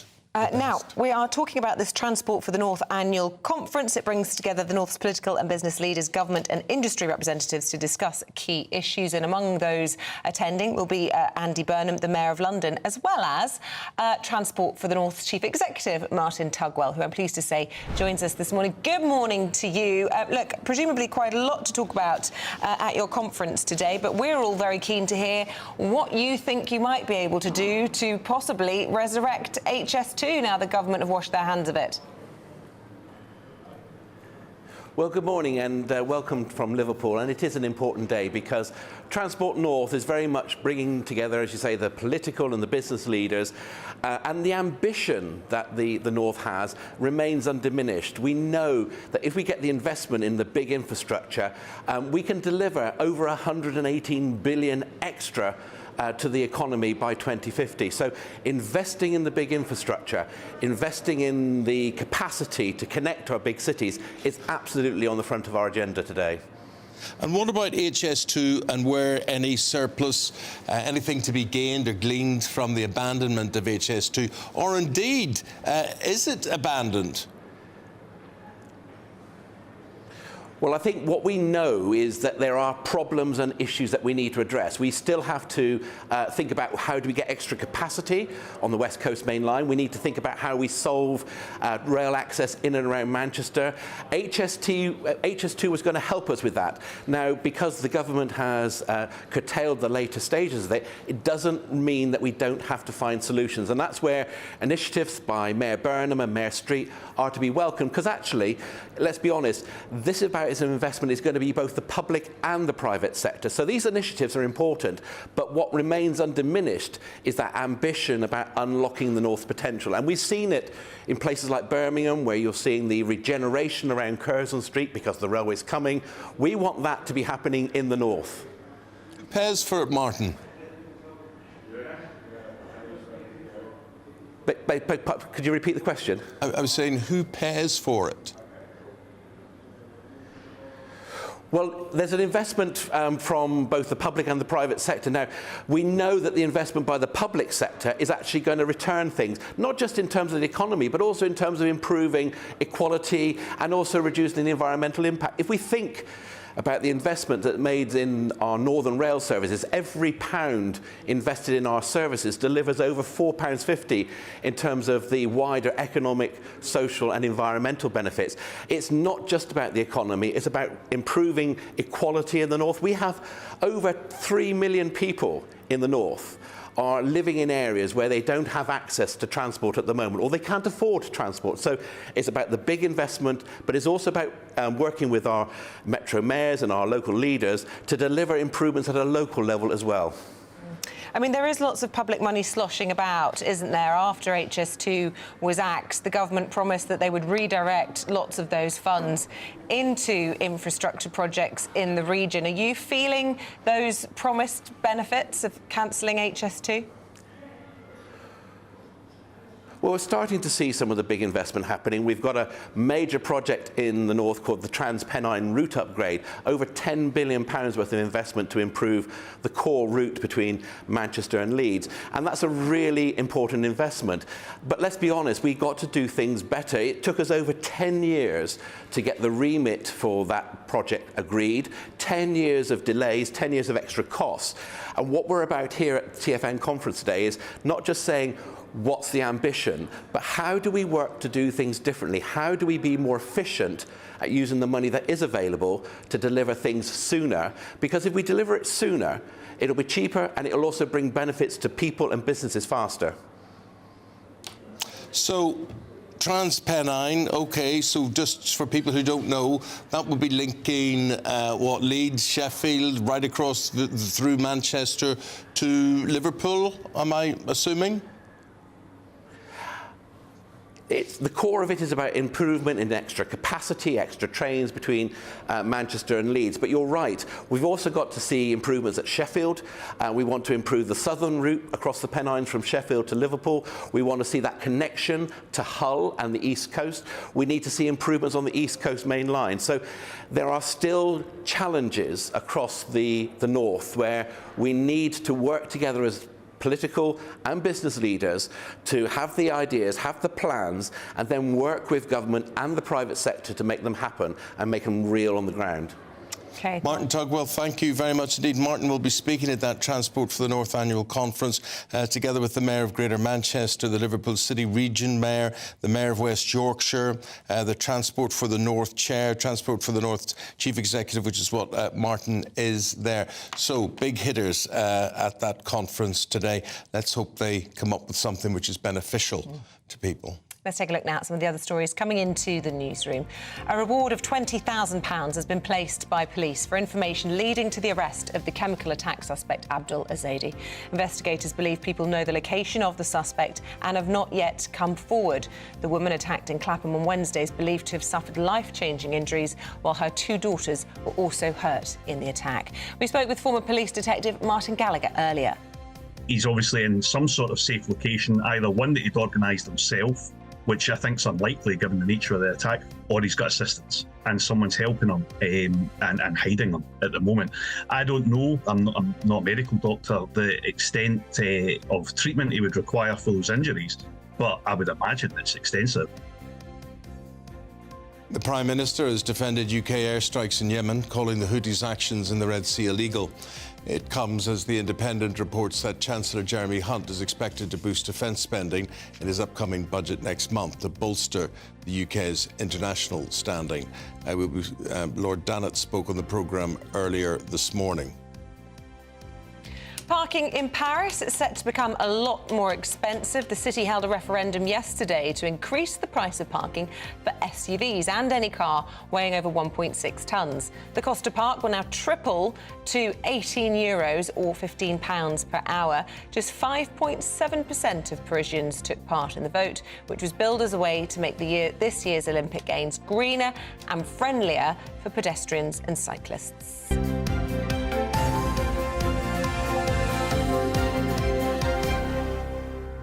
Time for the Great British Giveaway. Gives you an extra £1,500 every month if you were to win. Yes, and this is how you get involved. There's an incredible £18,000 in cash to be won in the latest Great British Giveaway. Totally tax-free cash that you can do whatever you like with. That works out to be an extra £1,500 to play with each month for a whole year. Money to make each month just that little bit better. Oh my God, I can't believe it. That's brilliant news. For another chance to win £18,000 in tax-free cash, text GBWIN to 84902. Text costs £2 plus one standard network rate message. Or post your name and number to GB02 PO Box 8690 Derby DE1 9TT. UK only. Entrance must be 18 or over. Lines close at 5 p.m. on Friday, the 23rd of February. Good luck. Still to come, with botched surgeries making the headlines, costing the NHS millions. This morning we're debating whether surgery is cheating your way to beauty. That's next.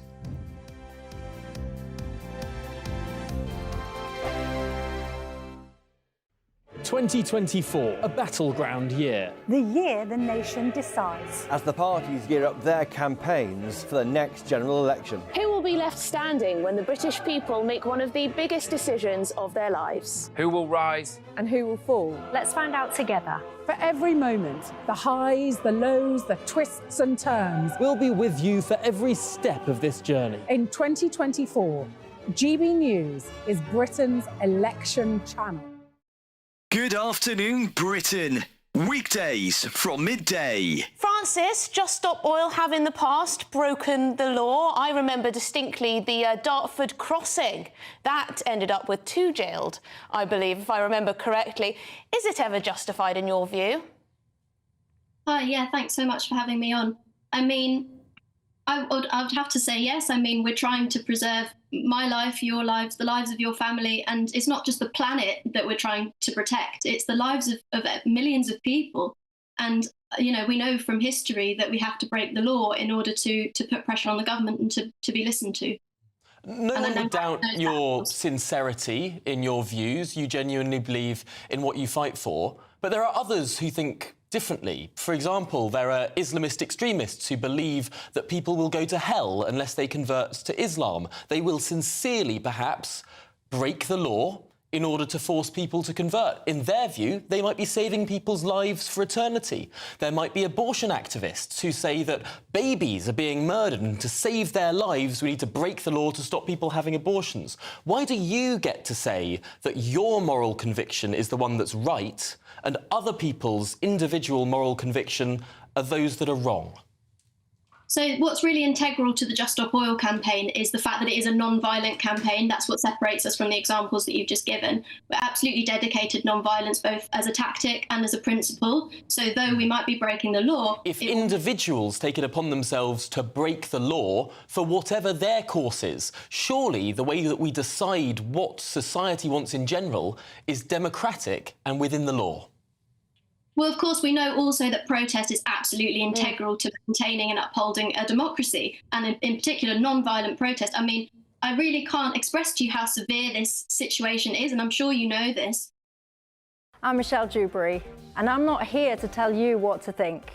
I'd much rather hear what you have to say. So, send in your opinions to gbviews@gbnews.com. Keep them clean, and you never know, I might read them out. With my panel here on Jubes & Co, we debate, we get stuck into the issues of the day on a show where all views are welcome, especially yours. GB News, the People's Channel, Britain's news channel.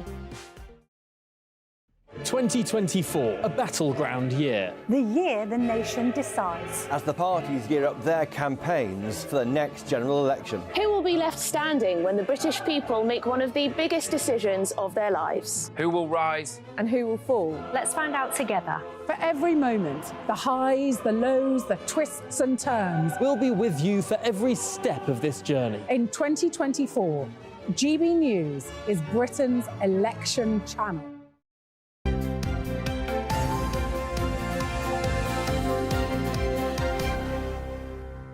Right, we're talking about weight loss now and how to go about it, whether it's surgery or cosmetic changes.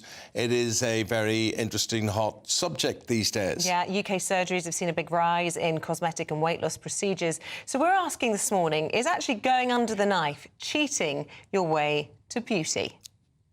What if it is? What if it is?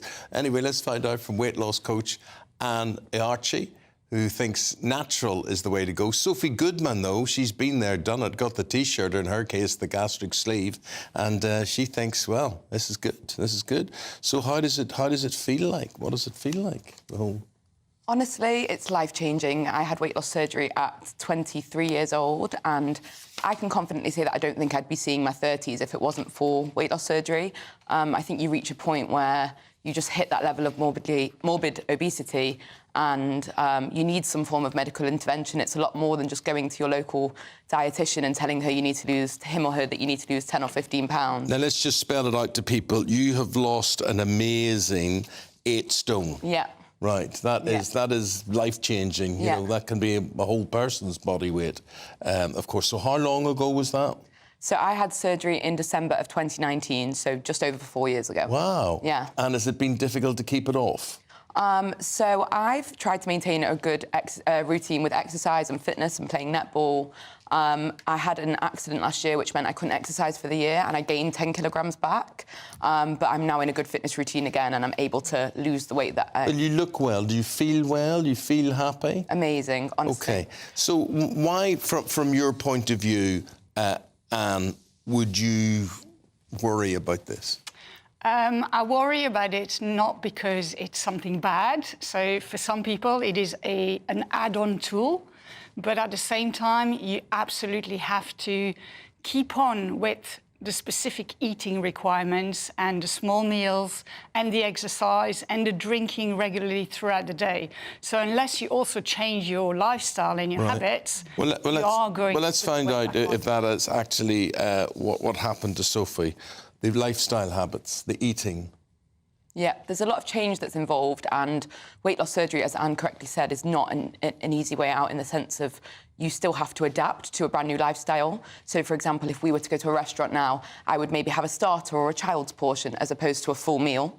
And you have to commit to the lifestyle of eating a lot smaller. And look, it's no great secret that the secret to losing weight is to eat smaller. But some people, like myself, didn't have that self-control. They didn't have that ability to whether it's binge eating, whether it's food addiction, they didn't have that ability to control it.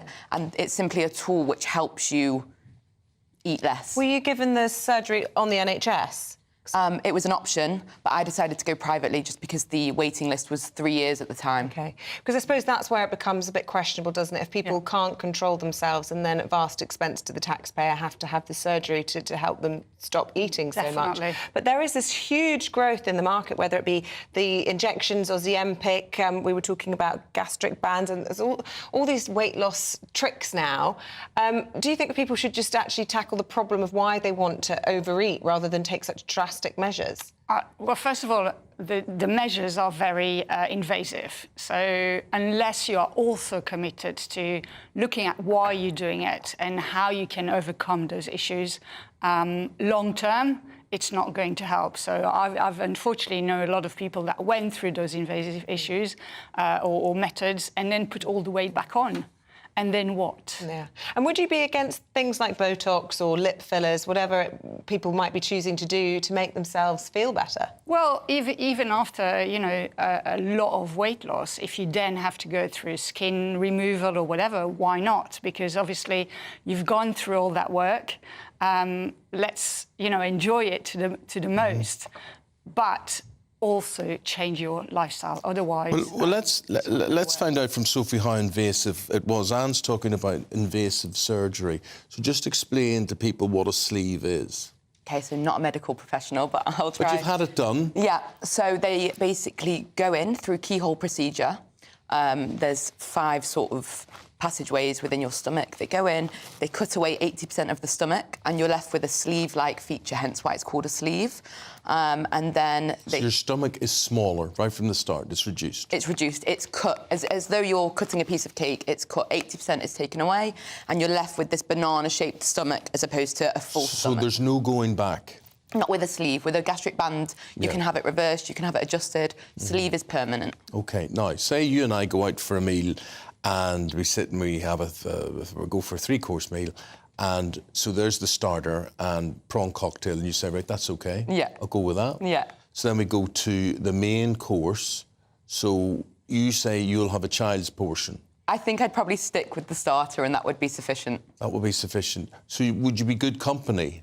Does it affect you socially? I mean, you know, so I'm eating 3 courses and you're eating the starter. I'll provide all the entertainment as long as you don't watch what I'm eating. We're fine. OK, right. OK. So what if you were to overindulge? Does your body physically allow you to overindulge? Would you be sick, or just does it not allow you to get to that stage? So earlier on in my journey, if I were to overindulge, I would vomit, physically vomit. Whereas now, I just get a sick feeling, and I know for a fact. There's been times where I've had a bite to eat and I've physically spat it out in a tissue because I know that I physically can't eat anymore. Yes. It's like trying to push food into a funnel that's already filled. Yeah. It's just physically impossible. You can make yourself really ill. There's dumping syndrome, which is where too much sugar goes into your body, and you're left sweating and your nose is running. So you were to have loads of ice cream or something like that, that could be a problem. But actually, and if you've ever gone to yourself, you've ever said, I'm really sorry that I tried this. I'm really sorry that I've gone down this road. Maybe at the occasional roast dinner at my mum's house. Christmas or something. Exactly. But on the whole, I genuinely have never regretted it. I do think it's interesting, the idea of whether you view this as cheating in some way, because I don't think it's a fair starting line necessarily. I think of my brother and me. We had the exact same upbringing. He's just never liked food. He literally eats to live, whereas I, frankly, love my food and have always taken great pleasure in cooking and eating and socialising with it. So that's not a level playing field to start with. So if some people need to, you know, cheat to try and get them up to the stage that other people are at, that's just life. It can be. The question is, you know, what caused you to get to that stage? And that's what people need to work on as well. And, you know, to find out why they got there in the first stage and how they can make sure that they don't go back to it. OK. So do you go through the day, Sophie, do you go through and think, I'm going to eat a certain amount, or I can only eat a certain amount? Do you ever lick your lips and think, gosh, I wish I could have a massive Chinese meal later on in the day? There have been times where my family will sit around for a Chinese and I think, God, I love this food. I wish I could eat more. But I know for a fact that beforehand I would have eaten 3 portions and nothing could ever possess me to want to go back to where I was before. I mean, 21 years old, 20 stone, no clothes fit. I had no self-confidence. It really, like, shapes your childhood and your early stages of development. So, no, for me, no amount of food is worth going back to what I was. And I also think it's worth noting that when you have weight loss surgery, depending on where you go, you're provided with a psychologist, you're provided with a nurse, you're provided with a dietitian, because people and the surgeries understand that it's a life commitment and you need that support. You can't just have your stomach cut and then go away and be happy. You need the support. Unfortunately, those that go the NHS route don't have all that support. And that is the issue. That's and Sophie, thank you both very much indeed. Certainly, if nothing else, food for thought. Thank you. Thank you. We're going to take a look at the weather forecast now. Jonathan Vaughtry has all the details. Good morning, Jonathan. Looks like things are heating up. Boxed boilers, sponsors of weather on GB News.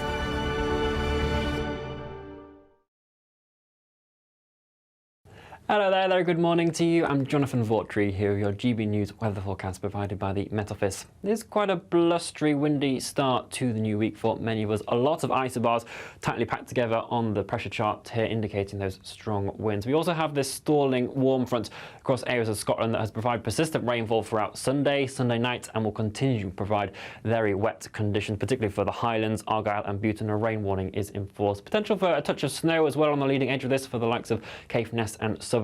Elsewhere, a reasonably cloudy day with outbreaks of drizzle, some mist and murk around. We could see some brighter spots across central eastern areas, but generally mild, around 10, 12 degrees Celsius, feeling a bit colder than that in those blustery winds, though.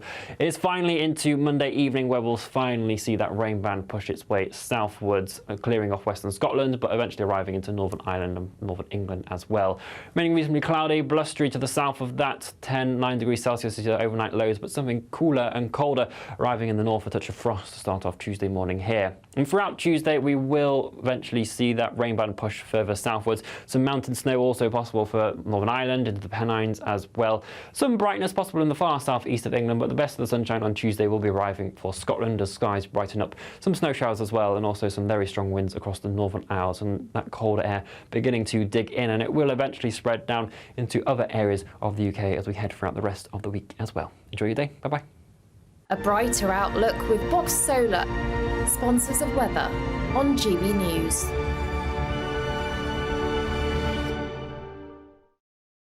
We've got Paul. Paul has got the sport. A bit of a cricket update for you. Not going so well, or is it? Not really, no. Day 4, second test in Visakhapatnam. England chasing, which would be a record 399 runs to beat India. Currently 279 for 8, so need 120. Only 2 wickets left. It's not going to be long. So I think India have walked away with this one, unfortunately. Talking about not going to be long, I'm just looking at the football results over the weekend. Yeah. Mauricio Pochettino, was it going to be long for him at Chelsea? I don't know. It's always a worry when the fans start to turn, then you know that there's going to be trouble. I mean, they've had some horrendous results. They've conceded 4 goals last 2 games, and the last time Chelsea did that was like in the 80s. They've conceded 4 goals quite a few times. It's their 10th league defeat of the season.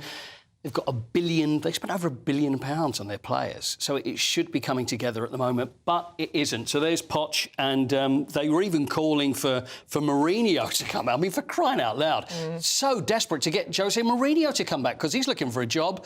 So who knows? But I do worry for Pochettino, I must say. There are people at Man U calling for Mourinho to come back as well. You are kidding me. Yeah. Really? I don't think it'll happen at all. I don't think so. People got to remember that he was very successful. I mean, he won trophies, but did he play in a style that the fans liked? Answer, no, we didn't. Things are changing, you know. It seems like there's I read somewhere that about a 15-year shelf life of managers. And it seems that if you look at great managers over there, they don't go on and on forever, you know, with great success. Fergie did. He's an exception to pretty much everything. How long did he go on for? It was about 28 years. Long time. Yeah, long time. But he knew when to walk away, didn't he? That was one of the great things about Alex Ferguson. He went at absolutely the right time. I think he decided. Maybe like Klopp. Exactly. And that's, I think, what Klopp's done as well. Exactly. So Poch, it's not going to be in his hands, though, this one. So we'll see how things go there. World Cup 2026. The stadia have been announced for the World Cup 2026. I don't know how interesting this is. So we're talking about the Football World Cup? Yeah, Football World Cup. And where is it being held? USA, Canada and Mexico. Oh, yeah. The final is being held in New Jersey's MetLife Stadium, the home of New York Jets and New York Giants. The opening game is going to be at the Azteca Stadium in Mexico, which is the famous Hand of God Stadium where Maradona scored that goal. Oh, right. But what I like about FIFA is that they announced it without too much hoo-ha, and they kept away from celebrities. So Gianni Infantino, there he is. What's that hoodie thing all about? What is that about? What is the hoodie thing all about? Really? Oh, no. So who does he have? Who does he think he is? I know. He looks a bit like the... He looks like the World Cup, actually. He does look like the World Cup. That's Drake. See, there's Drake there. So he does an interview. Oh, maybe he's trying to get down with Drake. With Drake, and there's Drake saying that Canadian people, because he's from Toronto, are the greatest people in the world. He's not wrong. And there's Kim Kardashian. Oh, look, and there's her son. Kim Kardashian there with the World Cup. I mean, really, and Kevin Hart as well. And there he is, Infantino. He loves it, doesn't he? Look. Not my favourite person in the world, I'm sorry, but there we are. No. Birthdays today? Yeah, would you like some? Yeah. We have 2. Right. Football legends. And Isabel, I've got a very good feeling for you on these. Let's go with the first one, shall we? His proper name, there he is. I know that Cristiano. one. Cristiano Ronaldo dos Santos Aveiro. What's his birthday? Born in Funchal, Madeira, now plays for Al Nassr in Saudi Arabia. 205 goals for Portugal. How old is he today, please? And please feel free to play at home. 36? I'll say 37. 39. Whoa. Ooh, well He done. is an old boy. Want to go for another one? Well done with him. Want to go for another one? Yeah. How about Neymar da Silva? Another Santos involved. Neymar da Silva Santos Junior. Neymar Jr. plays for Al Hilal now, Barcelona, PSG. Brazil legend. How old is 27. Neymar? 27 for Neymar. 35. OK, somewhere in between. I'm going to let you go again. 32. 32 is the correct answer. Is the correct answer. Nailed it. Very good. Total guess. Neymar and Ronaldo, two legends, both birthdays today. Very good. And could we just say a quick goodbye to Welsh rugby legend Barry John? Barry John. And I did say the greatest Welsh rugby player, it's arguably, you know, we've got he played in the same team as Gareth Edwards back in the day. JPR. And JPR Williams, who we only lost a few weeks ago. And Barry John, a true great name, but retired so early at the age of 27.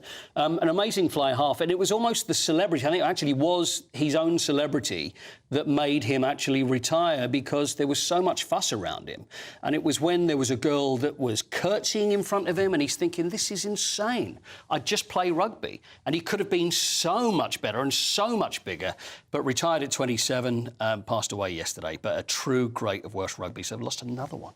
May he rest in peace. Absolutely. Thank you very much indeed, Paul. Still to come, we'll be talking about why motorists are being forced to pay out for potholes. That's coming up next in Making the News with Dawn and Pickens. When the news happens, it happens here. And really important breaking news. Breaking news this morning. On TV, radio and online, the news starts here on Britain's Newsroom. All the biggest stories and the answers that you need from across the UK and beyond. Join Britain's Newsroom from 9:30 on GB News. The People's Channel, Britain's news channel. The Camilla Tominey Show. Sunday mornings from 9:30. We had Grant Shapps on last week. He was talking about how defence spending is now creeping up to 2.25% of GDP. Ben Wallace's predecessor suggested it should be 3%. We hear that we've got the smallest army, I think, since the Napoleonic Wars. Numbers are down. There's a question as to whether we can staff frigates in the Red Sea. Why haven't we sent aircraft carriers? What's your impression of the situation? Well, I don't think it matters how much you spend, it's how effectively you spend it. And we spend it very ineffectively. We have lots of scandals about defence spending. And I think partly because of the monopoly position of some of our defence suppliers, we don't get good value and we don't get reliability. This latest story in the Telegraph is that HMS Diamond, which is our ship, which is out there defending the Red Sea, doesn't have the capability of firing a missile from the ship to the land, so it can't participate in the attacks on the Houthis. So in order that we can participate in the attacks, we're flying RAF aircraft from Cyprus, which is a very long way away. When I was Defence Secretary, I ordered cruise missiles for our nuclear-powered, but not nuclear-armed submarines. And I think we have 6 or possibly 7 of those. But last autumn, it was reported that 5 of those were out of commission, were not available. We have about 21 aggressive surface ships. So we've got 2 aircraft carriers, then we've got frigates, and we've got destroyers. But at any one time, you can count on about half of those not being available because they're under refit or whatever. So we have a minimal surface fleet now. And for whatever reason, it doesn't seem that we're able to deploy a submarine to the area that can fire cruise missiles. Our 2 aircraft carriers, built at enormous expense, are sitting in Portsmouth. Which seems to most people ludicrous, well, at least with what's going on. It doesn't seem ludicrous to me. I'm Andrew Doyle. Join me at 7 o'clock every Sunday night for Free Speech Nation, the show where I tackle the week's biggest stories in politics and current affairs with the help of my 2 comedian panellists and a variety of special guests. Free Speech Nation, Sunday nights from 7 on GB News, the People's Channel, Britain's news channel. In the GB Newsroom, we bring you the news as it happens. With our team of dedicated journalists across the UK, we're ready to give you accurate reporting every day.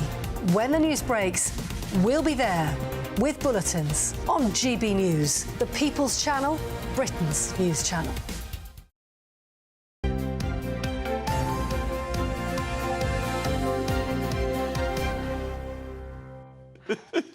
Can hear the giggles there, Biggins. It must mean it's time to be going through the papers this morning. We're joined by Biggins and the former editor for the Daily Star, Dawn Neeson. Have you got a list of what's in the papers? Because I don't. Possibly somewhere in our pile here. Thank you very much indeed. A while ago. OK. What's coming up? Well, there I tell you, they have my list. Here we go. Oh, you got yours. Falls in the number of Metropolitan Police officers and firearms officers. Yeah, this is our well. Front page of the Times today.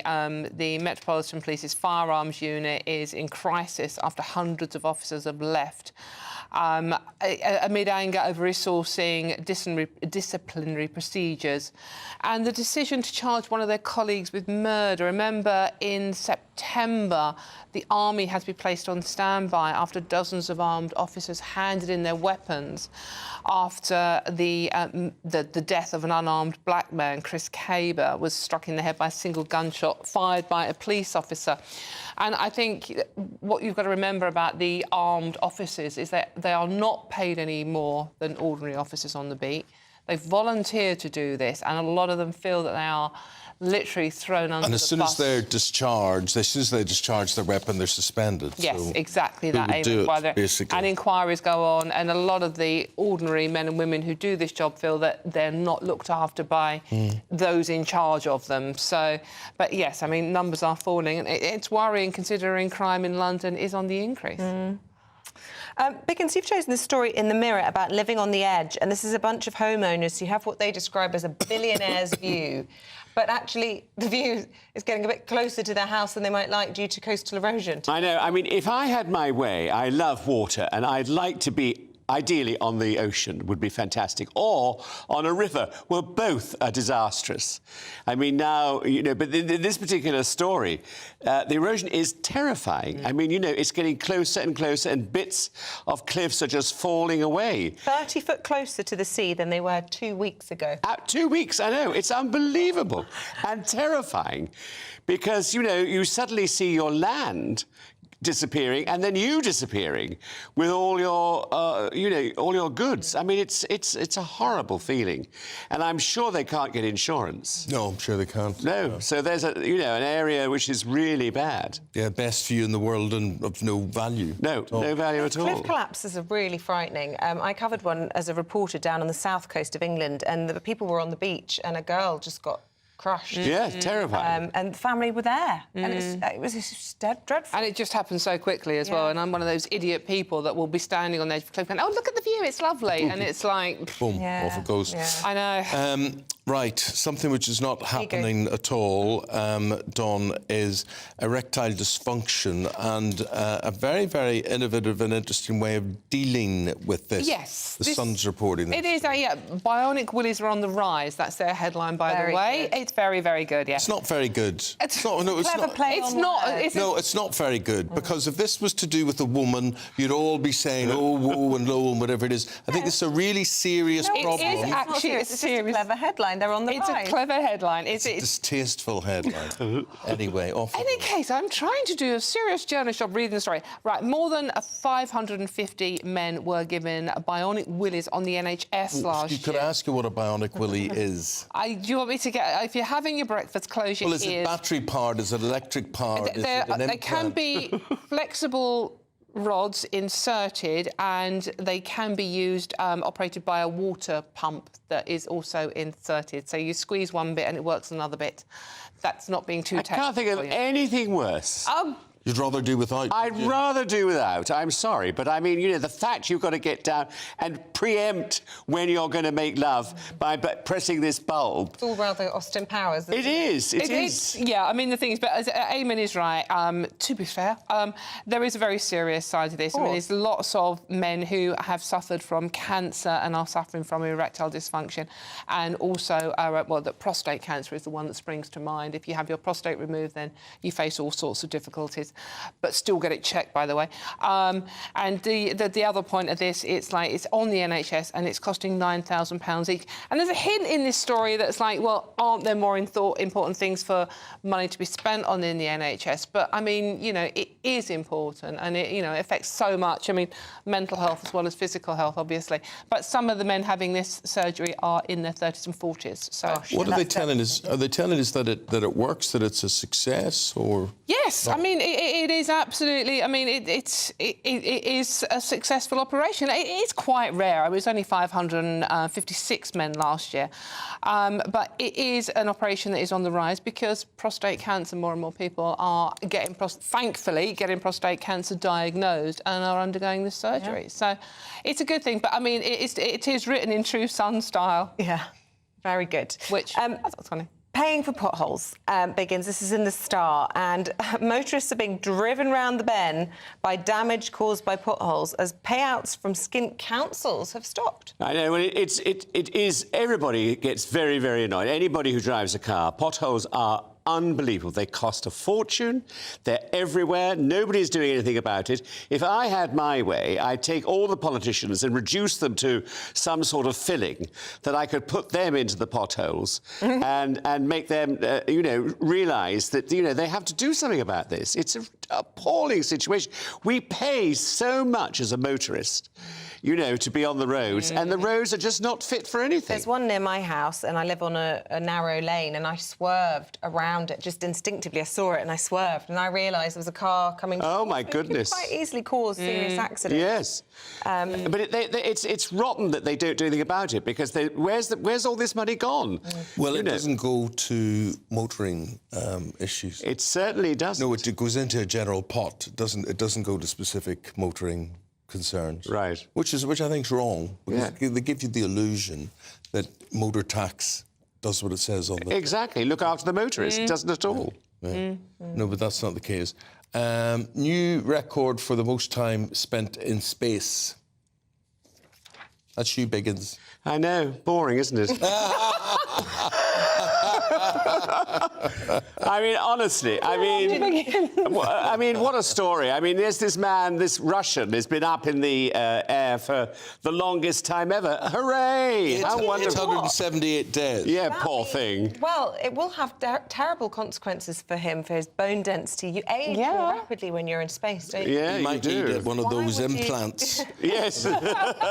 He would need more than an implant. On the other hand, he's avoiding all the stuff that's going on down here, so it might be a better place to be at the moment, to be honest with you. Yeah, but I mean, honestly, I have no interest at all in this. I mean, I think the whole business about... So presumably you didn't pick this story? No, I didn't pick it at all, no. But I mean, the thing... That's another complaint. The thing is that, we spend a fortune. I mean, you look at India. Why India spends a fortune on space thing when they have people dying they haven't got decent in their country? No, it's just immoral. It is immoral. Yeah, totally. So I have no interest in this story at all. But I can say that I went last night to the London Palladium to see Fascinating Aida. And? Oh, it was fantastic. I mean, Dilly Keane, who is just wonderful, and Adele Anderson and Lisa Pullman, three wonderful singers being witty, bright, topical. Satirical as well. You quite like their political insight. Oh, the political side of it is just... We should bring them on this show, Well, let's do that. Yeah, cheer everybody up. Biggins and Dawn next week. We'll have Fascinating Aida.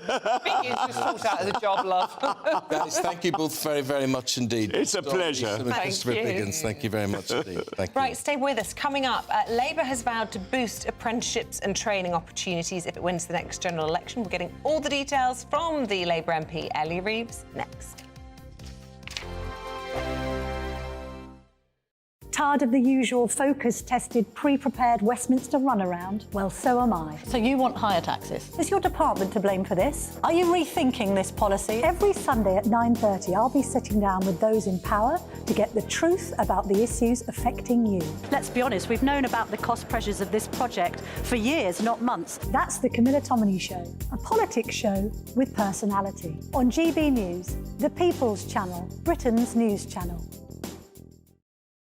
Britain's Newsroom, weekday mornings from 9:30. The EU rules are trying to choke even that. Yeah. And I just think, I would join this protest in a heartbeat. And you are right to point out this stuff about them being right-wing. How dare they slate them as right-wing when these are real people whose livelihoods are remember, being a lot of trashed. people who work in the farm industry, Malone, get paid very little money. They get paid. Agricultural workers are very badly paid. They get paid nothing, Piers. And, the profits... I think on Clark's Farm I read somewhere that I saw that when you sell it like a sheep's skin, it's 30 pence or something. Right. And you say, what? Yeah. And so you wonder how they can manage that. And I think after a year, Clarkson made a handful of pounds. He made like 90 quid profit or something. In a whole year working. But Carol makes a really good point, though, doesn't she, Nicky, about this idea that we go to the supermarkets, we shop there, we eat our food, we don't often give it a thing. And the farmers have become so frustrated by this idea that they are not respected. Absolutely. I mean, they're running what are effectively small businesses, often family businesses that are being passed down through generations. They also tend to know the land and the animals better than anyone else in those areas. You know, I am all for green protests, you know, I'm all for climate change activism, but actually the only way you can do that is gradually. It's exactly what we've seen with Port Talbot. You know, you can't just go in and say, you're not going to do it anymore this way. You've got to do it this way instead. The Tata Steel thing. Yes, exactly. Yeah. You've got to do it this way instead. You know, lots of farmers are on board with protecting the planet, but they can't do it overnight. You've got to give them time.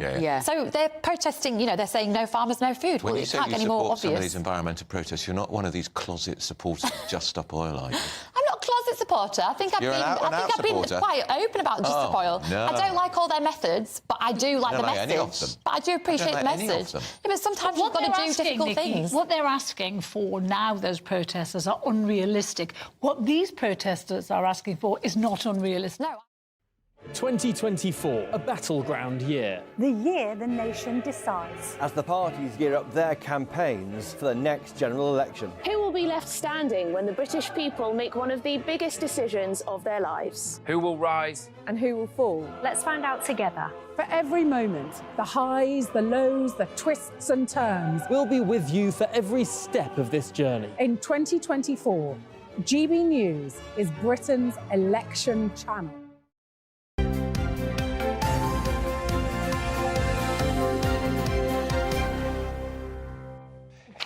Right, well, I'd like to be able to say by popular demand we've kept Dawn Neeson and Christopher Higgins here.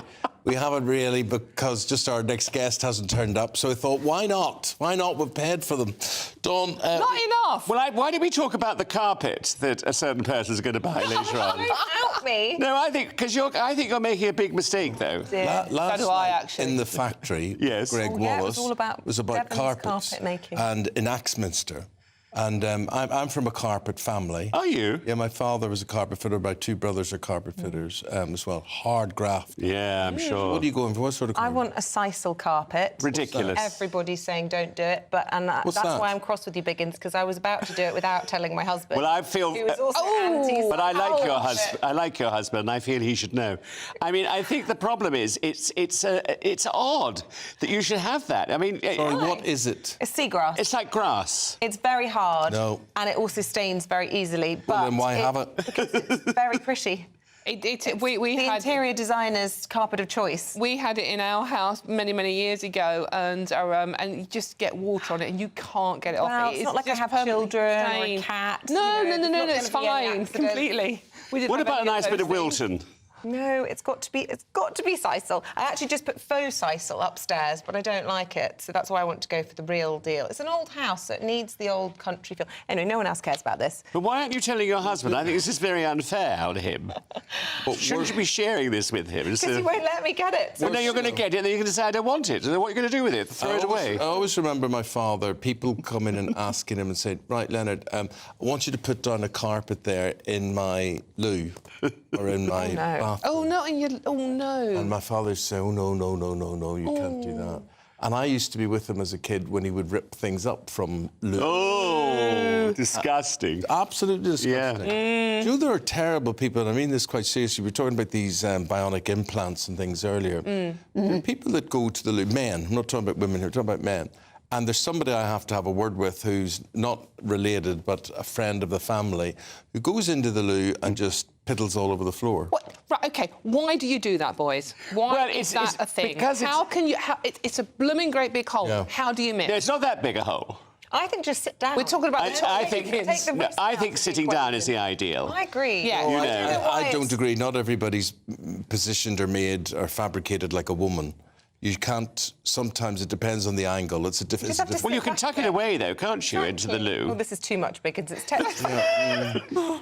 I don't. I think women have an unfair advantage with that, but I do think that you can aim a bit straighter and better. Exactly. Yes, exactly you can. that. Yes. I mean, it's good to have some sort of advantage in life, isn't it, Isabel? I mean, thank you for But that. there are one, all God. sorts of things that prohibit a man being able to do that. You know, if you've been circumcised and things like that. You know. You can't sit down. No, you can sit down, but you can't aim. Oh, is that right? I think so. I think aiming is a matter of, you know... Yeah, got it. Yeah, having all the amenities. got it. Exactly. But I have to have this conversation. I went in after someone last week and they'd piddled all over the floor and I had to clean it up, right? Oh, no.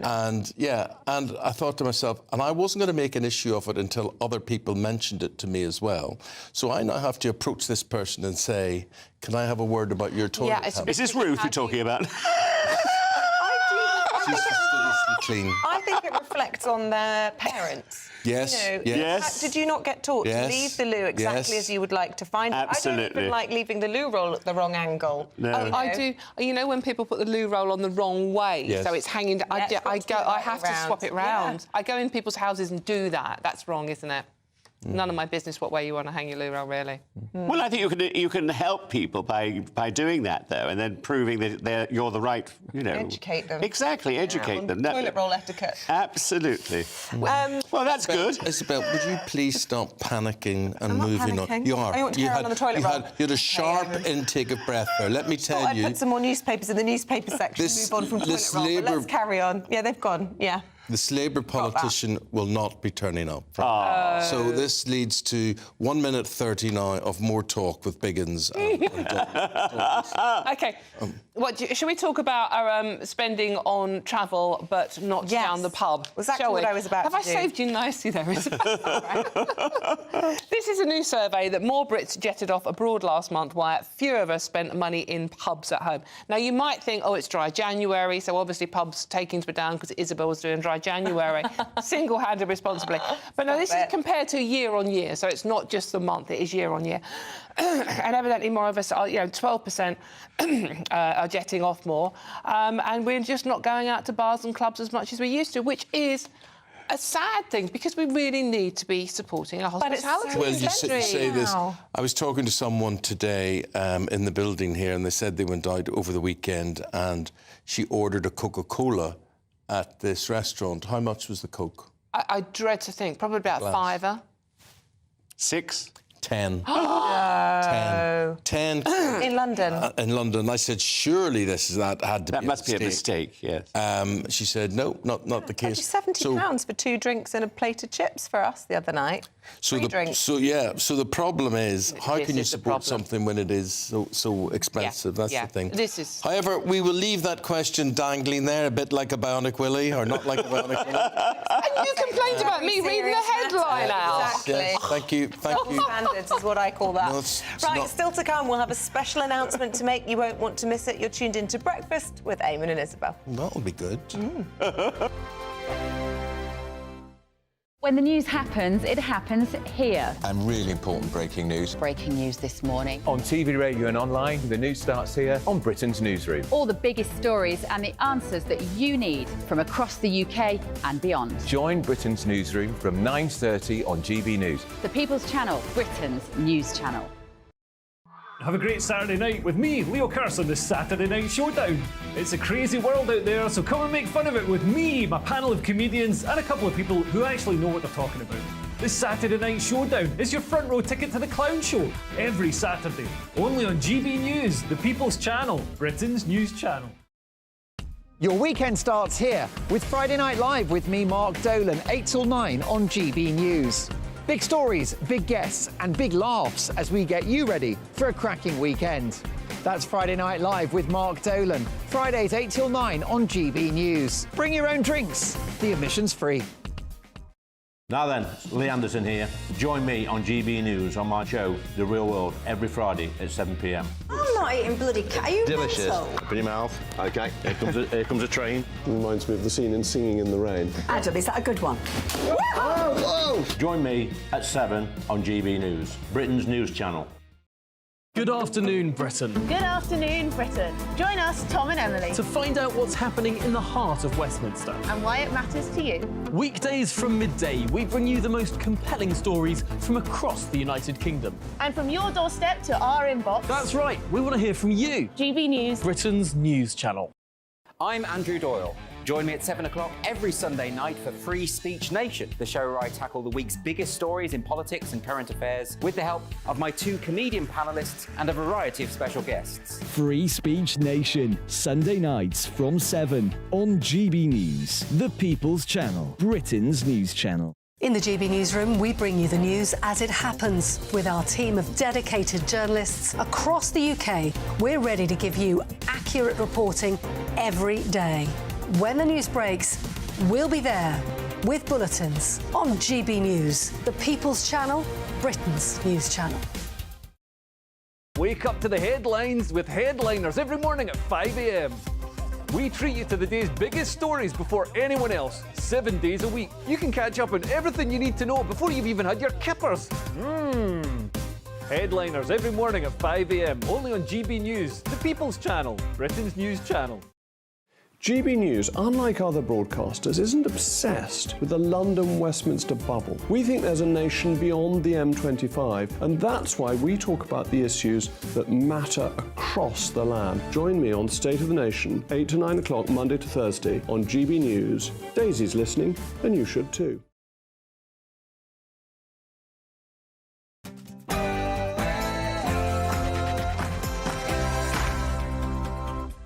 Good morning. It is fast approaching 9 o'clock on Monday, the 5th of February. You're tuned in to Breakfast, online, on TV, on radio. Eamonn Holmes and Isabel Webster. A historic day for Northern Ireland. The Prime Minister's in Belfast to meet with the newly formed Stormont executive. With a new First Minister from Sinn Féin, will we see a referendum on a united Ireland anytime soon? The government doesn't think so. I would be generally surprised to see that in my lifetime. I mean, there's so many other issues for an executive to be getting on with anyway that I'd suggest that in the in-tray they would massively outrank any sort of debate on constitutional change. That's right, the Prime Minister Rishi Sunak is meeting with First Minister, Sinn Féin First Minister Michelle O'Neill very shortly after a 2-year break as the Stormont Parliament behind me gets up and running. Chemical attacker at large, the manhunt for Abdul Azidi enters its 6th day as the police offer a £20,000 reward. We'll be talking to an acid attack victim in a few moments' time. Further escalations in the Middle East as Jeremy Hunt is expected to bolster defence spending in next month's budget. But are we ready for another war? We have underfunded our overall defence capability for very many years, really effectively since the end of the Cold War. But frankly, the consequence of underfunding means that we don't have the capability that we would require if we were to get dragged into a major conflict. It's a blustery but mild start to the week for many of us, though something a touch colder looks set to arrive as we head over the next few days. I'll have the full weather details a little later on.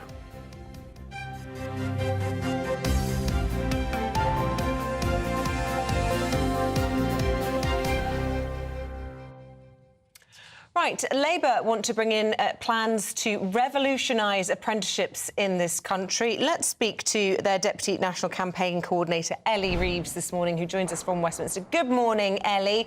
What is it that you're suggesting that the Conservatives aren't already pushing? Because Gillian Keegan's been on the airwaves this very weekend discussing her desire to see more apprenticeships. Well, we've called for a growth and skills levy to replace the apprenticeship levy, which business say is inflexible, it isn't working, it's not enabling them to skill up the workers for the future. Apprenticeships are down 120,000 over the course of this Parliament, and it's crucial if we're going to grow our economy that the workforce have the skills that we need. So that's why we would introduce a growth and skills levy. So half of it could be spent on apprenticeships, but the other half could be spent on training up the existing workforce and new starters in the skills that they need. It might be shorter courses or things that they need for the business to adapt to new science and technology. And this will enable businesses to get the skills that they need. And it'll be done in conjunction with Skills England, so that every region of the country can look at what skills that they need for the jobs in that area. So partnership working to make sure that the right skills are in place and businesses have the flexibility to train up workers in the skills that they need. Well, Gillian Keegan just this weekend was talking about seeing maths teachers being rolled out in apprenticeships that involved 40% of their time being spent actually working on the job. I think we can have a listen into a clip of Gillian Keegan talking about this on GB News with Camilla Tominey yesterday. Let's take a listen in. About 70% of all the occupations in this country now you can access through an apprenticeship scheme. So we have completely revolutionised apprenticeships in this country, and they're also available to people of all ages. So if you want to be a space engineer or an accountant or a medical doctor, almost any job you can think of, you can now do it via an apprenticeship. So is this one of these policies that, you know, you could put a cigarette paper between you and the Conservatives on this? Because Gillian Keegan's really big on apprenticeships because she herself was an apprentice.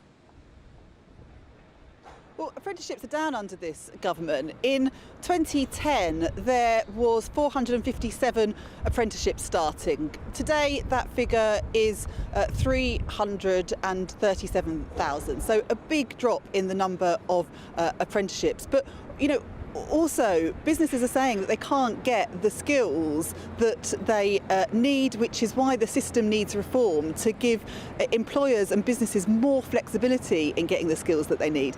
And on the point about teachers, you know, this doesn't solve the issue that teachers are leaving in their droves. That's why Labour have committed to 6,500 new specialist teachers so that every school is an excellent school.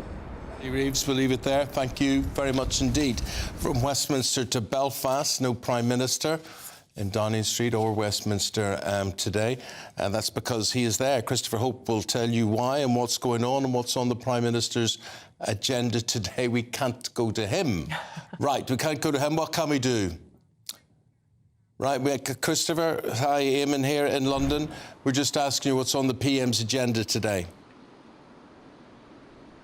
Eamonn, hi. Morning again from Stormont and Belfast. That's right, the PM is meeting with Michelle O'Neill, the Sinn Féin First Minister. Stormont gets up and running. It's been not working here for 2 years after the DUP, the Democratic Unionist Party, walked out. Now it's starting again with £3.3 billion being spent here in the region over the next 5 years. So a big moment here. Hopefully we'll get democracy working again for people of Northern Ireland and they can get things working again. A 10-year wait for a hip operation. We're told a 5-year wait to see a consultant. So it's going to be a big day here in Belfast. The cash, isn't we're he? Also announcing today on GB News. That's right, he's throwing the cash around, but it's quite important. I think there's a feeling here that that's money which has been held up by the lack of Stormont sitting, so it's vital that money is being spent here. Now, Christopher, you were beginning to tell us your exciting news about a People's Panel. Tell us more. That's right, Isabel, that's right. We're launching today a shout-out for people who want to join our People's Panel. It's exciting GB News People's Forum with the Prime Minister. That's next Monday at 8 p.m. That's February the 12th. We'll be hosting, our colleague Stephen Dixon is hosting a Q&A, a question and answer with the Prime Minister. We want your best questions as GB News viewers to put to the Prime Minister live. If you want to apply for that, please go to gbnews.com/PM. There should be a QR code on screen. Scan that, sign up and bring us your best questions. We know, don't we, Eamonn and Isabel, the best questions come from our viewers and our listeners. Ways and fantastic to see the Prime Minister appearing on GB News. Just the other day we had him drinking a GB News mug, now in a People's Forum for the channel. Great news. We look forward to it. Thanks very much, Christopher. Have a great day in Northern Ireland. Man who had sulfuric acid thrown over him is calling on the government to take a tougher stance on chemical attacks. Yes, Andreas Christoforos was left blind in one eye after the attack in December 2014. As you can imagine, he has something to say about last week's chemical attack in London. And he joins us now. So, Andreas, what about when you heard of this attack in Clapham last week? How did it make you feel? Good morning. It's always distressing to see such attacks. This one in particular, when there's children involved, it's harder to read, and it's shocking we're having these level of attacks still in the UK. Why were you attacked? I was attacked in 2014 in a case of mistaken identity when my attacker, David Phillips, drove from Hastings to Cornwall, knocked on my front door and threw a pint of sulfuric acid in my face once he said, "This is for you, mate." He did turn up at the wrong house. And then how do you live with that, especially, Andreas, knowing it wasn't meant to be you? It's not been easy. I've been known to deal with it fairly well. I haven't let it beat me. I have very much a different life now than what I did before. It affects every waking and sleeping aspect of my life. There's no getting away from it. There's no hiding from it. And we can see a picture of you there outside the Ministry of Justice. You've turned your sort of positive attitude into action, and you want to see tougher sentences for anybody carrying any sort of substance. In your case, it was acid. In the case last week in Clapham, it was alkaline, but effectively has the same effect on the skin. What do you want to see change in terms of the law? So I've been campaigning now for many years. My attacker had his sentence overturned at the appellate court. He originally had life with a minimum term of 8 years. But at the Court of Appeal, 3 judges deemed him not to be a dangerous man and lifted life from his sentence. Following that, I have been campaigning ultimately for what I feel are flaws in the justice system and better powers for the police. And recently, the last few years, I've teamed up with Katie Piper and we've been campaigning together. We are asking for tougher sentences. We don't feel the sentences that are given for these crimes match the severity of the injuries. We also would like to see a decanting legislation where it's an offence to decant concentrated acids and alkalines into an unmarked bottle. We'd also like to see the government abolish their 2-strike policy, where you will face jail time if you're caught carrying for a second time out in public. Why do you need to carry acids out in public? You don't. We'd also like to see judges have a better understanding of the injuries. I think in my situation, the judges did not understand the long-term implications of an acid attack, and I don't think a sentence yet has been given to a perpetrator that really fits the crime. Andreas, can I ask you to speculate, just given your unique experience of this? I mean, nobody has seen this guy, Abdul Azadi, since Wednesday night, 2 hours after the attack. From the pictures that we can see, it looks like he suffered serious injury to his eye, not dissimilar to the injuries that you suffered. I mean, what sort of impact will that have on his health if he hasn't sought medical attention? I mean, do you think he can survive that without a doctor, especially given the area of his face around his eye? I mean, presumably that could be terribly infected very easily.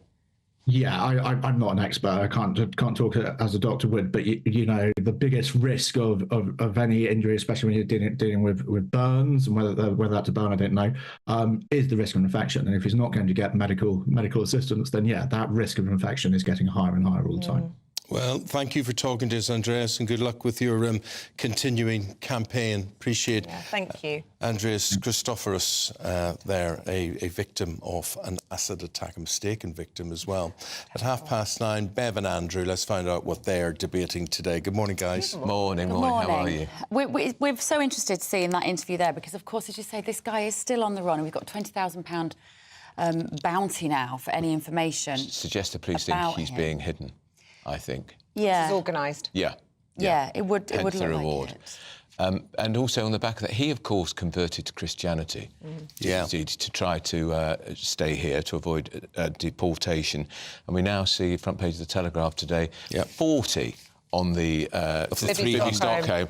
They've all seen the Lord. Praise the Lord. My word. Yeah. Conversion to Christianity falling all over the country, but not on the You see, Andrew, I just want to know what this would have to do with your asylum application anyway, no matter what religion you are.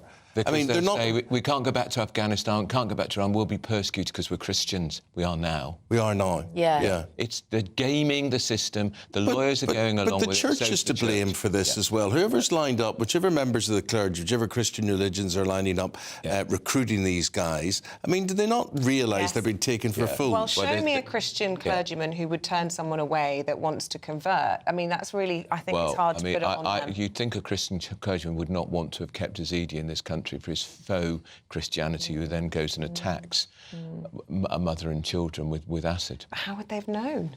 Well, that's the dilemma. I'm sorry, the church has got a lot to answer for in this, because there's a document knocking around which we think we've got access to, where they are actually encouraging these refugees to convert so they can beat the system. And apparently very few who've already got asylum granted in this country then convert. It happens to be just particularly a conversion just before they've been allowed into the UK. Yeah.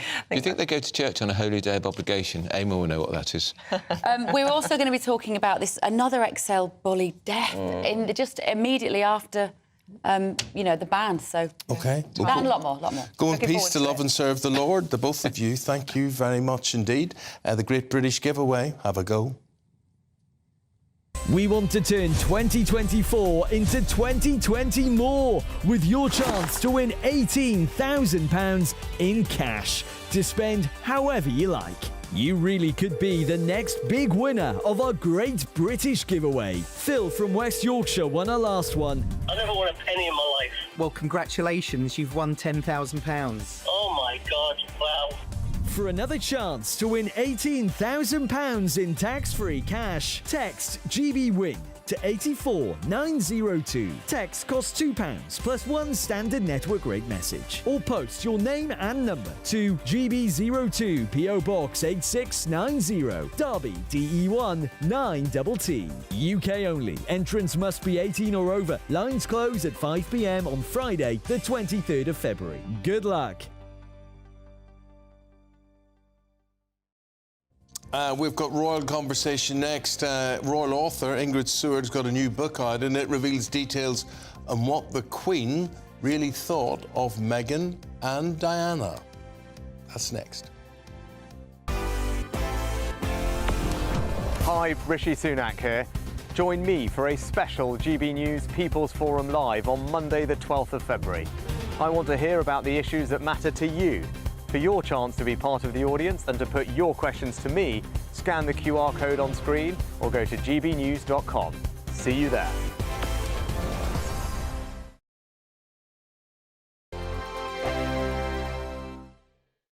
Wake up to the headlines with Headliners every morning at 5 a.m. We treat you to the day's biggest stories before anyone else, 7 days a week. You can catch up on everything you need to know before you've even had your kippers. Headliners every morning at 5 a.m, only on GB News, the People's Channel, Britain's news channel. Good afternoon, Britain. Good afternoon, Britain. Join us, Tom and Emily, To find out what's happening in the heart of Westminster. and why it matters to you. Weekdays from midday, we bring you the most compelling stories from across the United Kingdom. And from your doorstep to our inbox. That's right, we want to hear from you. GB News, Britain's news channel. Martin Daubney, weekdays from 3 p.m. You have a president in President Biden who's not enforcing the law that was passed by Congress. President Obama, criticize him or not, actually enforced the law and was deporting people that had crossed illegally. Of course, President Trump enforced the law and improved the law to make sure that and worked with Mexico to have the Remain in Mexico policy. Biden has abandoned federal policy. In fact, he's deliberately trying to let in as many immigrants as possible. More for the Democrats, more is better and less is racist. Just astonishing. And the statement that Greg Abbott put out is really feisty stuff. He said the federal government has broken the contract between the United States and the state of Texas. And the eye numbers, Greg, are simply eye-watering. 6 million illegal immigrants have crossed our southern border in just 3 years, Governor Abbott says. That's more than the population of 33 states in the United States. Astonishing numbers. And Martin, that's just Texas. If you add Arizona and other border states, you know, it's pushing 10 million. By the end of Biden's term, it'll be 11 million. A study by Yale University a few weeks ago, 3 very liberal professors that did the study estimate there's 22 million illegal aliens. So this is a crisis that was created by Biden. It's what he wants. They want unfettered access to the border. They're letting them in. It's a real hardship on the working people of Texas and other border states. And now it's a real hardship on cities that the federal government, as well as the governors of Texas and other states, are sending some of the migrants to those so-called sanctuary cities. Every Sunday from 11, join Michael Portillo. There will be topical discussion, looking at the week before and the week to come. So kick back and relax at 11 a.m. on Sundays on GB News with me, Michael Portillo. GB News, the People's Channel, Britain's news channel.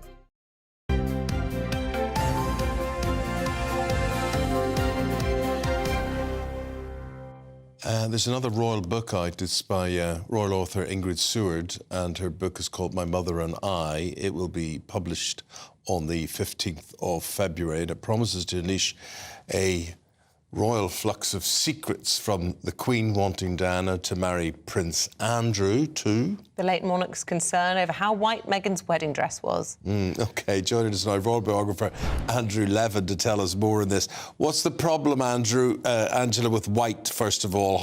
Why was white too white? Well, I think it's sort of vaginal, isn't it? You're very pure and you haven't had lots of affairs or been married before or anything like that. And I think it's for the first marriage that you have as well. And I think she didn't like it that Meghan was dressing up as if she was, very virginal. She didn't like that because she knew it wasn't true. She'd been married. And how do we know that the Queen didn't like it? What was said? Did she express her dismay to somebody? Yes, I mean, you could see it on her face, though, in the church. She was looking with a very cross sort of face, and she always expressed herself very clearly, and she just didn't like it. She didn't like it that the then Prince Charles walked her down the aisle. She thought that was completely unnecessary and wrong, whereas he did it very generously. She didn't want it to be made as a really proper royal wedding, I think. And afterwards, of course, yeah. Meghan said, she said that they were married 3 days before with the Archbishop of Canterbury, saying she didn't want a huge fuss, but of course she did want a huge fuss. £31 million was spent on the wedding. Well, you could argue from what we're hearing from Ingrid's book that she didn't want Charles and Diana to be made as well as one. But she did have other ideas. How credible do you think it was that she thought that Diana would have been a more suitable partner for Prince Andrew? Well, I'll tell you, because I wrote a book about Diana's parents and things, so I know quite well. Her father, Earl Spencer, was an equerry to the Queen, and the Spencer name was going a bit downhill. People weren't inviting him to places and all that. So he decided to really go to try and get Diana married to Prince Andrew. Because he said that that way she would be right in the royal family, but she wouldn't have all the stress that you would have if you married the king, the future king. So he really pushed it. And I was told that he asked the Queen if she would help get this sorted. And there had combat, because Queen Elizabeth, the Queen Mother, and Diana's grandmother, Lady Famoy, wanted her to marry Prince Charles because they thought that it would be very good for both families. And the Queen Mother, who adored Charles and he adored her, felt that he deserved a very nice girl who was very pretty and sweet and, charming. But she was so naive, and it was very difficult for her. She used to read Barbara Cartland all the time, and she felt that her prince, when she started going out with Charles, would be just like the princes she reads in the book. I know it sounds very naive, but that's what she felt. And the fact that he didn't eat with her every evening and that he wasn't always there, he was very busy because he's always been a workaholic, was desperately unhappy for them. But she was also quite damaged already because her mother left her. She was 6 and her brother was 4, and she felt it was her fault. Her 2 older sisters were managed it much better, but she felt there was something that she could manage, and she used to get up in the night and look after her brother. So it's always a very, very difficult situation. And her father wasn't a kind man.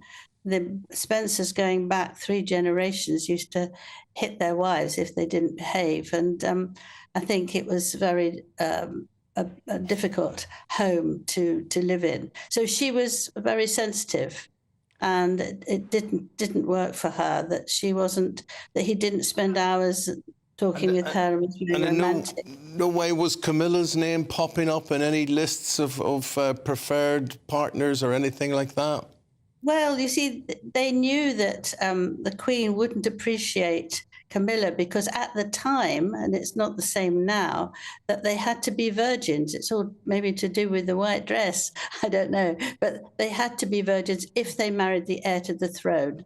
That was absolutely complete. And Charles knew that. That's why he didn't actually propose to her much earlier, because he knew that that was not going to work. And it did in the end. But the Queen actually really liked Camilla. She would go up to Scotland with her first husband, and they would talk horses and dogs. And they had a lot in common and a very good sense of humour. But once she started going out with Charles, absolutely she couldn't do that. And her mother Angela, I'm afraid we're all out of time. Okay. Well, really lovely listening to you. Thank you very much indeed. And hopefully we'll see you again same time next week. Thank you very much indeed. So. Cheerio. Cheerio, and cheerio to you at home as well. We'll be back bright and early from 6 o'clock tomorrow morning. Up next, it's Britain's Newsroom with Andrew and Bev. So whatever you're doing on this Sicky Monday, we hope you're well. We hope you're working. We hope you're in good form. Thank you for your company today. We'll see you in the morning. Bye-bye.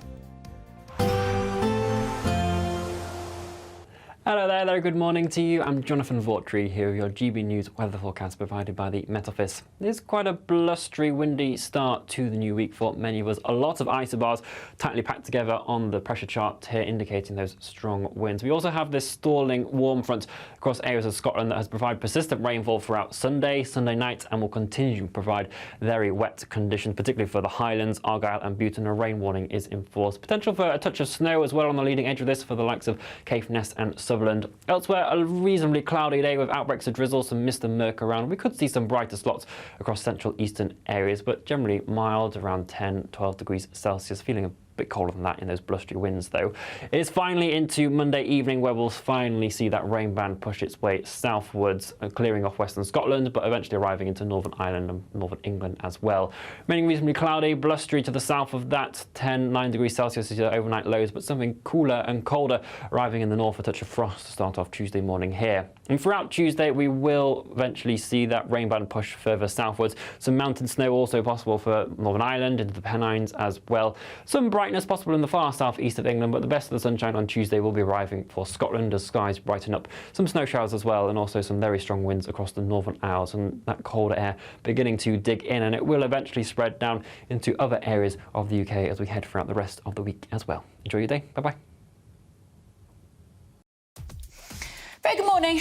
Monday morning, we are raring to go. We are. We're going to talk about extraordinary. How many asylum seekers do you think on the Stockholm have discovered Christianity to mean they can't be deported? 40 of them, really? They're gaming the system. And Brianna Jai's mother. Brianna Jai's mother, this awful case of this trans girl who was murdered, and her mother has said some pretty surprising things. You don't want to miss it. I'm Andrew Doyle. Join me at 7 o'clock every Sunday night for Free Speech Nation, the show where I tackle the week's biggest stories in politics and current affairs with the help of my 2 comedian panellists and a variety of special guests. Free Speech Nation, Sunday nights from 7 on GB News, the People's Channel, Britain's news channel. In the